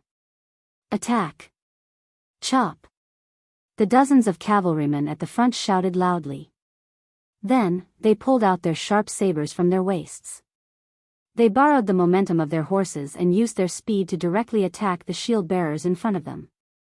The sabers used by the world's #1 cavalry army were all specially polished. Whether it was the sharpness or the toughness, they were several times stronger than ordinary swords. Those foreign race cavalrymen and infantrymen who had fought with them all fearfully called them treasured sabers. When the treasured sabers were unsheathed, they carried killing intent and coldness. When they landed on the shields, the ordinary shields were instantly split in half. The southern Ming soldiers who should have been hiding behind the shields were thus revealed. The power of the treasured sabers greatly exceeded the expectations of the shield-bearers. When they realized that the weapons that could theoretically protect them were useless and their bodies were completely exposed to the enemy cavalry, their desire to live made them turn around and flee. They didn't care that the pikemen behind them had already extended their pikes and were waiting for the cavalry to charge forward. The shield blocked the path and the spear extended. This was one of the common tactics used by infantrymen against cavalry. Especially when the southern Ming army had the absolute advantage in numbers, this kind of defense and counterattack could often cause a lot of damage to the cavalry. As long as they could stop the enemy's charge and slow down their speed, the advantage of the cavalry would be greatly reduced. Then, it would be time for the infantry to counterattack. Unfortunately, all of this was just a theory. When the shields disappeared and the soldiers charged forward, they would directly crash into the spearmen behind them, causing the formation to become chaotic. This so-called theory would not work at all. Before the formation of the pikemen could even come into contact with the enemy cavalry, they were already in chaos, which greatly reduced their power. By the time the cavalry truly charged over, the tip of the pikemen disappeared with a flash of saber light. The pikemen's counterattack was reduced to nothing. More than 100 years later, the scene of the slave construction cavalry charging to kill the great Ming army happened in advance. The difference was that this time, it was the five-star army that was attacking. The difference was that the five-star army's attack was more ferocious than the slave construction cavalry. After the formation of the archers, shield soldiers, and pikemen were broken, the defense of the southern Ming army was quickly paralyzed. Countless southern Ming soldiers began to desperately run to the back. At this time, they had already forgotten their mission. They only knew that if they rushed back, they might have a chance to live. The development of the situation on the battlefield was completely different from what they had imagined. It wasn't that whoever had more people would win. If this was the case, then each country didn't need to go to war. They could just directly develop their population. Although the five-star army only had 20,000 cavalrymen, they were all elite veterans. Even the newly recruited soldiers were the best of the best. They were all people who had seen blood and killed people before. Compared to the southern Ming army, which was full of new recruits, many of them hadn't even killed a chicken before. This was simply incomparable.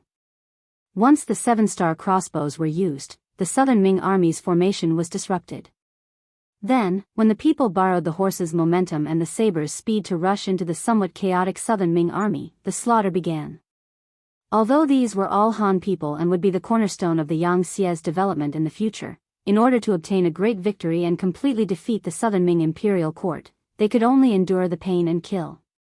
This was also in order to preserve more Han people. Blood splattered everywhere. Human lives were like grass. The battlefield had always been cruel. It wasn't a game of life and death. If one had a kind heart, the only one who would die would be himself. When everyone understood this principle, the only thing left was to kill. After the tip of the arrows pierced into the southern Ming army, it was like a large meat grinder.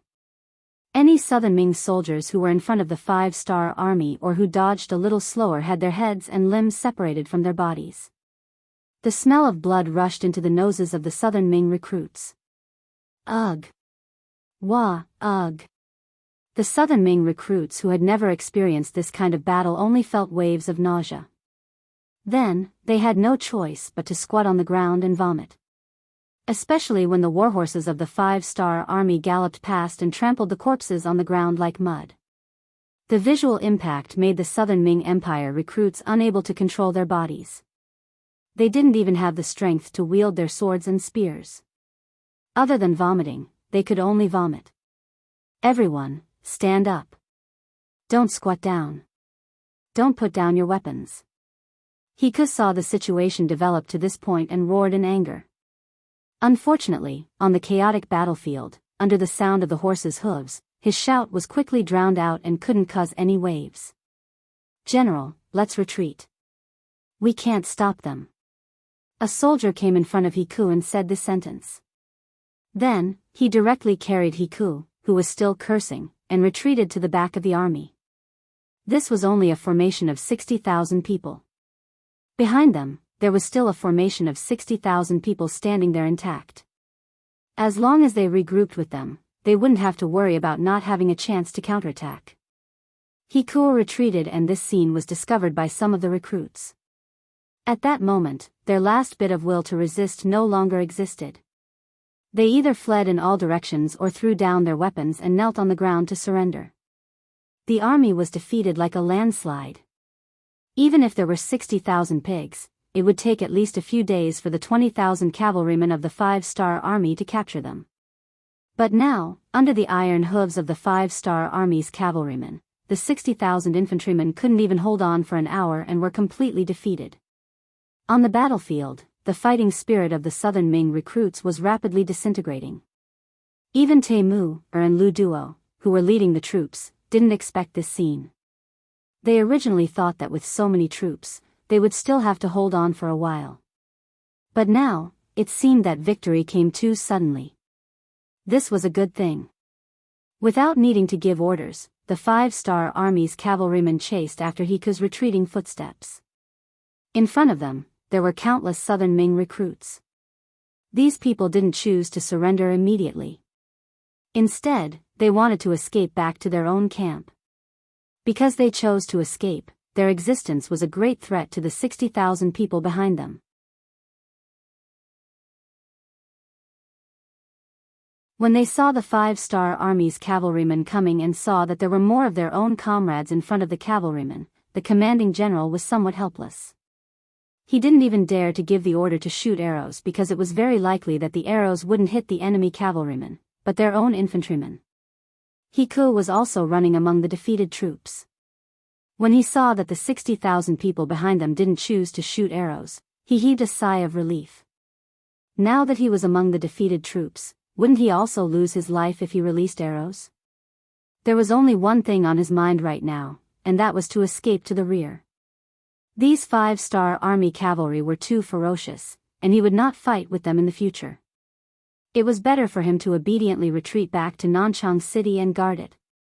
Hiku, who only cared about escaping, even forgot to let the troops lying in ambush on both sides of the official road attack. Or rather, even if he remembered now, he had no way to inform them. This was a somewhat dramatic defeat, and the development of the battle was beyond everyone's expectations.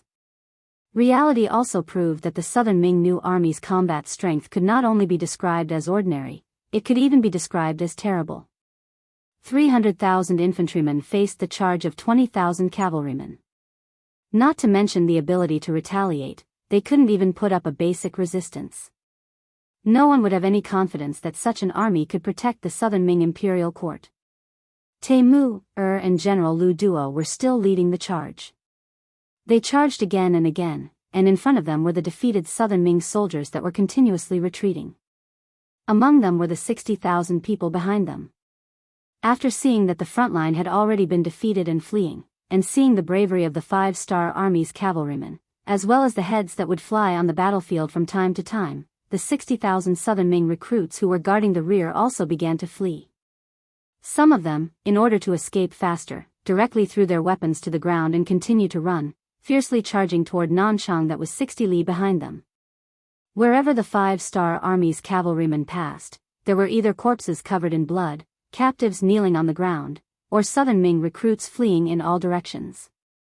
There was no resistance at all, and this made the two division commanders even more ambitious.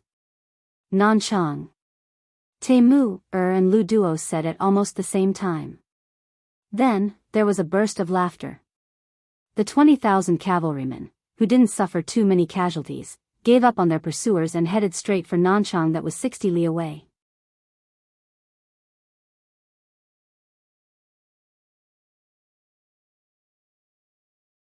Chapter 1690. Instead of capturing captives everywhere, it would be better to directly attack the Nanchang prefecture. As long as they occupied the place, these deserters would become turtles in a jar and would not be able to escape. Of course, when they were attacking, they did not forget to send a telegram to Tianhu, who was behind them. They gave a simple summary of their thoughts and the situation on the battlefield. When the telegram was sent to Tianhu, he was leading the army towards Lijiapa. They were not moving at their fastest speed. Tianhu's idea was to let the 2 cavalry divisions consume the enemy's strength. When the enemy was exhausted, he would suddenly appear with the main force and win. He never thought that the battle would go so smoothly. Tianhu could only give up his previous plan and said to the telegram operator, "Immediately send a telegram to the 3rd, 4th, and 5th divisions. Tell them to quickly go to the battlefield and capture the captives. Order the army to speed up. Tell everyone that if they are late, they will not be able to drink the soup. Lastly, send a telegram to the 3rd division. Tell them to speed up and take care of the captives." Telegrams were sent out one after another. At this time, if one could look down from the sky, they would see that with Lijiapa as the center, there were several cavalry units moving quickly and surrounding him. Behind the cavalry, there was also the 5th division of the Lu Lungfeng division. Although they were the last to set out, they were quickly approaching the battlefield with their 3-wheeled motorcycles. Their vanguard had even caught up with the 3rd division. Nanchang Prefecture.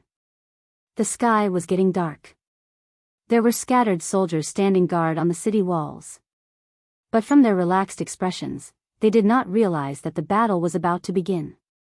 There was less than half an hour before the city gates closed. The soldiers on the city walls began to gather in 2s and 3s to chat. From time to time, they would even laugh. They were so relaxed because they were very optimistic about the situation on the front line. After all, the 300,000 infantrymen were already prepared. They were only facing the 100,000 5-star army from afar. They should have a high chance of winning. Even if they could not win in a short time, they could still be in a stalemate. As for the Nanchang prefecture, it could be said that it was safe. Since that was the case, why was there a need to be so nervous? Not only the soldiers, but even Li Qingzhua, the political envoy of the city, was also holding a banquet for the tyrants in the city. Once the war started, they would need a lot of money and food. There was only one reason why they had gathered these people, and that was to ask them to donate money and get food. Li Qing was very confident in doing this. After all, Yang Xie's policies had already spread throughout the southern Ming dynasty. Those who surrendered could take 20% of their family's wealth and move out. Those who didn't surrender and did evil would be killed and their property confiscated. Those who didn't surrender and didn't do evil would be captured and released. They could only take 10% of their family's wealth and move out. This kind of policy was unacceptable to all magnates. Why should they hand over the wealth and land that they had worked so hard to create for several generations? With such a sharp contradiction, there was only one way to resolve it, and that was to fight. It would be best if they could defeat the 5-star army. At the very least, they had to keep them out of the city. That way, they could continue to live above others. For the sake of their better days, they could only donate some money and food. Although they felt some heartache, they could only do as they were told. When Li Qing's invitation was sent to the tyrants, they all thought about it and came. For a moment, the Li residence was very lively, and it didn't feel like a war was about to break out. At this moment, outside the city, Temu, and Lu Duo finally arrived with the cavalry before the city gates were closed. Then, they ignored their fatigue and directly attacked Nanchang City.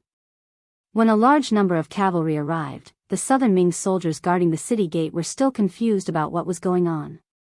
When they felt the ground beneath their feet tremble, they looked in front of them in shock. When someone with sharp eyes saw that it was a cavalry with a bright red 5-star army flag, he couldn't help but shout, "It's the 5-star army's cavalry. Quick, quick, close the city gates." At this moment, it was too late to close the city gates. The 5-star army's cavalry at the front had already drawn their bows and arrows. After a series of shio shio shio sounds pierced through the air, the southern Ming soldiers who were rushing towards the city gate were shot down to the ground. This frightened the other southern Ming soldiers. These new recruits who had never been on the battlefield and had never seen blood before did not continue to take the risk to close the city gates. They didn't even have the courage to go into the city to report. Instead, they tactfully knelt on the ground, threw down their weapons, and made a gesture of surrender. They were able to do this mostly because the five-star army's appearance was too sudden and ruthless. After all, no one wanted to die, so no one would take the risk. Another reason was that to the commoners, it was the same no matter who ruled over them. The southern Ming dynasty did not treat them well. Especially in the past few years, the taxes had been constantly increasing. Some commoners could no longer live, and there were even some who directly left their homeland for the Yangtze's territory. It was said that the Han people there were treated very well. Not only were they able to eat their fill and wear warm clothes, but they were also given a lot of farmland and lived a better life. Those who stayed were not necessarily loyal to the southern Ming dynasty. They just didn't want to leave because of various reasons. Now that the five-star army's cavalry was in front of them, why would they risk their lives for the southern Ming dynasty? They might as well just surrender. In any case, they had no money, no power, and no farmland. Apart from their lives, they had nothing. Could the cavalry kill them? This was the true portrayal of the commoner's mentality under the feudal dynasty. Between the rise and fall of the dynasty, the commoners were usually the most indifferent. They didn't have high demands and only wanted to survive. Apart from a few rotten dynasties, most of them were very tolerant of the commoners. Therefore, the change of dynasty was always a struggle between the upper echelons. There were very few commoners who participated in it. Even if there were people who participated, there were only a few people. It was just like when the Japanese invaded China.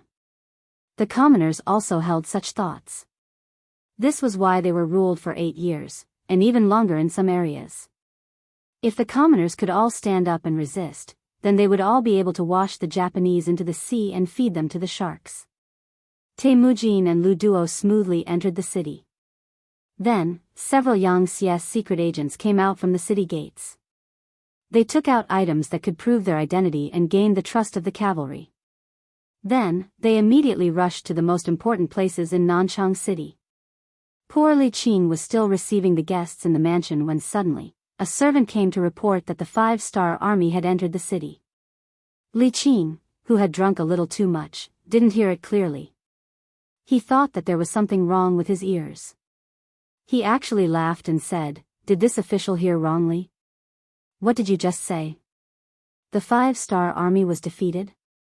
Seeing that Li Qing was still not sober, the soldier who came to report couldn't help but raise his voice and shouted, "Sir, it wasn't that the five-star army was defeated. They entered the city and have already surrounded our Li mansion." The voice was so loud that this time, Li Qing heard it clearly. Because of this, he froze in place and looked at the soldier who came to report with an incredulous expression. He wanted to know what was going on. Was it the servant's nonsense, or did the five-star army really enter the city? There was no need to verify. There were already sounds of fighting outside the mansion. It was the mansion's soldiers fighting with the five-star army cavalry. Unfortunately, the battle only lasted for a short period of time before a large number of footsteps could be heard heading towards the residence. Not good, it must be the five-star army. Quickly run. When the other nobles saw that the situation was bad, they quickly stood up and wanted to rush to the door. Then, countless sabers were erected in front of them, forcing them to retreat. A burly man with the insignia of a major general walked into the hall with a smile. Who else could it be but Temu? When he saw so many people in bright clothes gathered here, he couldn't help but laugh and say, "Not bad, everyone should be here. Since that's the case, capture them all. Kill anyone who resists." In the face of the ferocious Temu, everyone stopped resisting. They could feel the killing intent coming from this general and his soldiers. They believed that if they really dared to resist, they would be the next to die. more than 2 hours before the fall of Nanchang City. Tian, who also brought his army to Lijiapa and attacked the 200,000 new South Ming soldiers who were still lying in ambush here, waiting for orders. When the ambushers became the target of the ambush, the morale of the South Ming soldiers quickly collapsed. When the Lengfeng 5th Division and Meng Sanshi arrived, they began to capture the captives. In this battle, more than 12,000 of the 300,000 South Ming soldiers died. Most of them were trampled to death. Tens of thousands were injured and more than 200,000 were captured. Even the general, He Ku, was captured at night. In the end, less than 20,000 people escaped. Even these 20,000 people didn't report to the other South Ming government offices. It was obvious that they were scared by the 5-star army. They changed from soldiers back to commoners. On the day of Nanchang Prefecture's complete victory, gunshots rang out in Jianghu Prefecture, and the sounds of killing shook the heavens. It was completely different from Guangzhou City and Nanchang City. The 5-star army chose to storm the city and kill their way in. Huguang City was also known as the Hubei Administrative Bureau, Jianghu City, Wuchang City, Wuhan City. It had Wuchang City, Hanyang City, Huangzhou City, Qingtian City, Dan City, Jingzhou City, Xianyang City, Yunyang City, etc. Lu Jinli, the administrative bureau of the left, gathered all the soldiers and civilians of Hubei City in Jianghu City. There were a total of 100,000 soldiers. Then, they welcomed the 150,000 reinforcements sent by the imperial court. With Mu Tsong as the leader, they decided to defend Jianghu City to the death.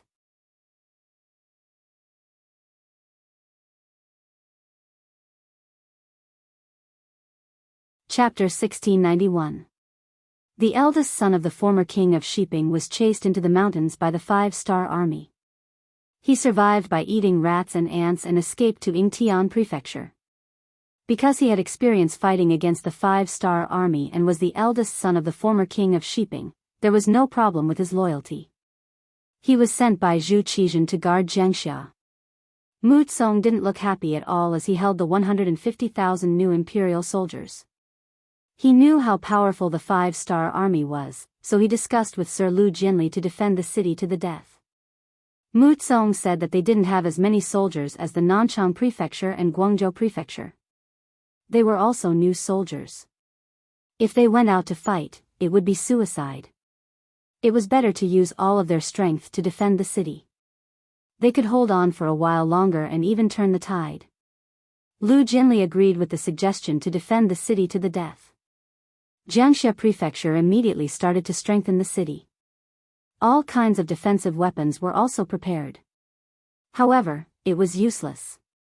When the 5-star army arrived at the city, 100mm caliber field cannons were set up. All of the preparations were in vain. New Army Commander Su He, Lengfeng 4th Division Commander Ling Daqiang, and Meng 2nd Division Commander He discussed and decided to attack Jiangxia City. This is the first time the motorcycles are on the battlefield. It's a good opportunity to train the troops. Commander Ling Daqiang seemed to be very proud of this method and laughed. Su He and he didn't need to be mentioned. They both liked to be straightforward. Attacking by force was exactly what they wanted. The field cannons were set up and then the shells were fired. In just half an hour, a hole over 100 meters wide was blasted open on the city walls of Jiangxia Prefecture. Then the cavalry and motorcycles poured in through the hole. This was especially true for the 3-wheeled motorcycle. There was a heavy machine gun mounted on it, and the soldier in the back was holding a light machine gun. With their cooperation, any Southern Ming recruit that entered their sight became a moving target.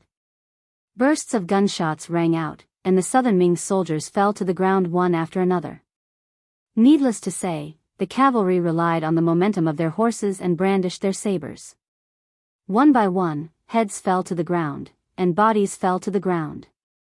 When the motorcycles and cavalry charged into the city and dealt a heavy blow to the new Southern Ming army, Mu Tsong showed his brave side. He personally led the newly formed inspection team and commanded batch after batch of South Ming new army to launch a suicidal charge against the 5-star army. When corpses littered the ground and blood flowed like a river, it finally incited a mutiny among the recruits. They turned their spearhead and charged at Mu Tsong and his inspection team. It was a pity that the eldest son of the king of Shiping did not die in the hands of the 5-star army. Instead, he died in the chaos after being slashed countless times. Mu Tsong died in battle and Lu Jinli surrendered. Hubei was settled in one battle and they captured more than 230,000 recruits. One was a smart move, the other was a forceful attack, but the results were both good. When Yang Chendong received the telegrams from Tianhu and Su He, he was naturally pleased. When he issued the commendation, he ordered them to continue to work hard and continue to attack the Southern Ming Empire. He wanted the Southern Ming Empire to be unable to mobilize their troops in time to occupy more territory before the Southern Ming Empire reacted. At the same time, Yang Chendong ordered Yu Mian to take over the territories in Jiangxi and Hubei. At the same time, he arranged for the accompanying officials to take up their posts. Since those places were already Yang Xie's territory, they had to be properly protected. As for what to do, the officials who came along were all experienced and knew what to do.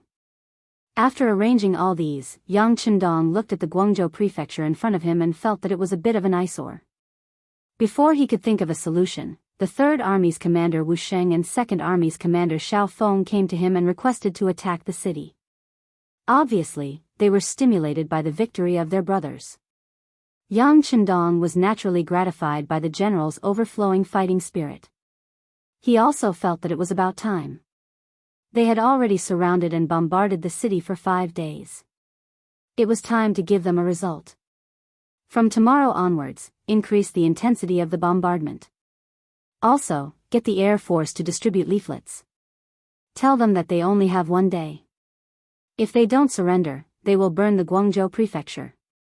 The next morning, the weather was fine. After the first round of bombardment, several hot air balloons appeared in the sky above the Guangzhou prefecture. Following that, countless leaflets of various colors fell from the sky and scattered around the city. After the first round of bombardment, there were many more injured people in the Guangzhou prefecture. Compared to the previous 2 days, the bombardment was even more ferocious. The Southern Ming soldiers and civilians in the city clearly understood what it meant to be in an abyss of suffering. Guaning hid in a basement dug by a tyrant in the city with a solemn expression. The bombardment outside was so intense that he didn't dare to stay outside any longer. Other than leaving a few soldiers on the city wall to observe the movements of the 5-star army, he usually stayed here. Guaning had thought of countless outcomes. He even thought of the 5-star army attacking the city. If the city was breached, he would die on the battlefield. However, he didn't think that the 5-star army would besiege the city and use cannons to deal with him. Now that the 450,000 soldiers were trapped in the city and couldn't leave, they didn't have an opponent to fight against. This feeling made him feel helpless. Dang dang dang. Someone knocked on the door. Before Guaning could invite him in, the Guangdong provincial secretary, Yang Xian, walked in with a leaflet in his hand. He was sweating profusely.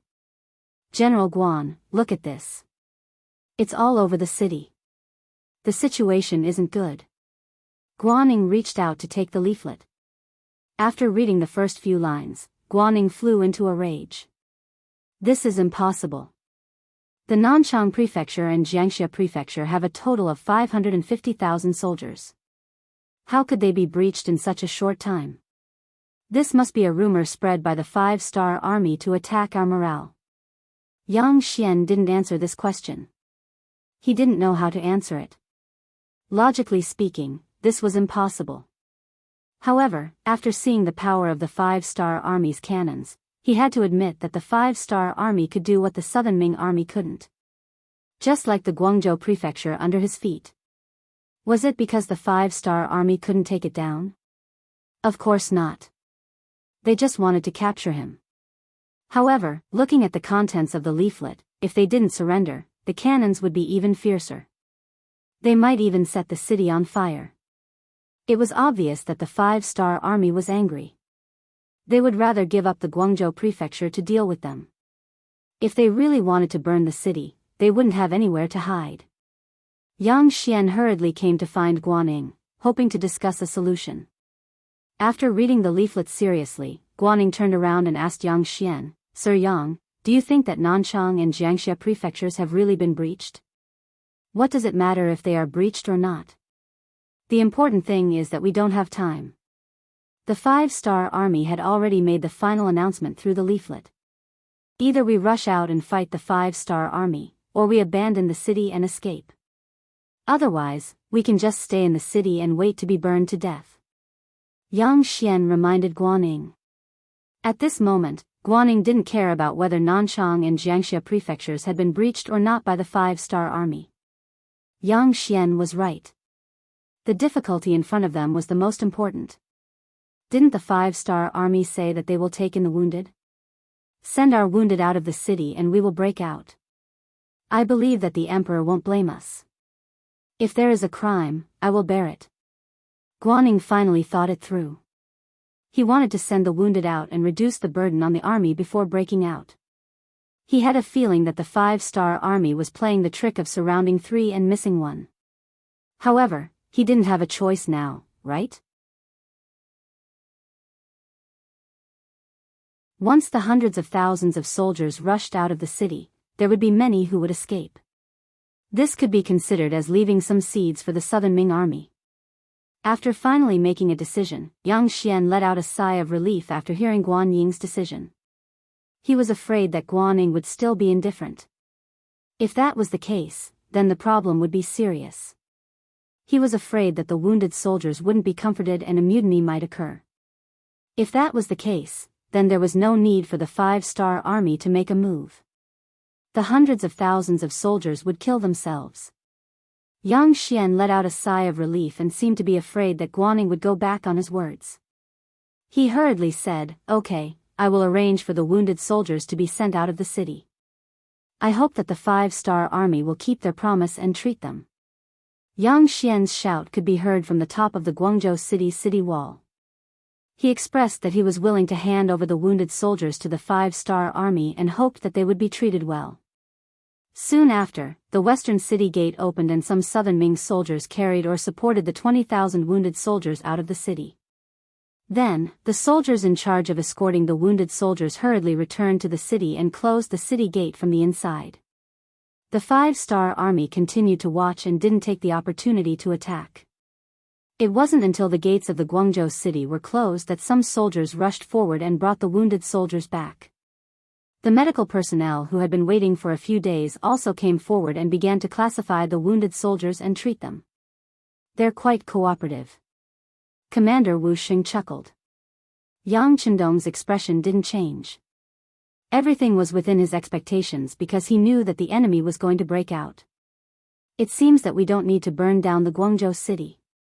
"Sixth young master, do you mean that they are going to break out?" Wu Sheng was worthy of his position as a commander and quickly thought of something. On the other side, Commander Xiao Feng also understood Yang Chendong's meaning and added, "The reason why they sent the wounded soldiers out is because they don't want to be implicated when they break out." "That's right, you are all right." "All right, Commander Wu, you have things to do. Go and inform Commander Ahuli and prepare to make a move. If I'm not wrong, they will break out tonight." Yang Chendong nodded calmly. The battle of the Guangzhou city should be over soon. Just as Yang Chendong expected, after the wounded soldiers were sent away, Guaning made preparations to break out. You're tuning in to the Biyao's Wuxia Chronicles YouTube channel. Don't forget to subscribe and join us on this journey to catch the most captivating stories.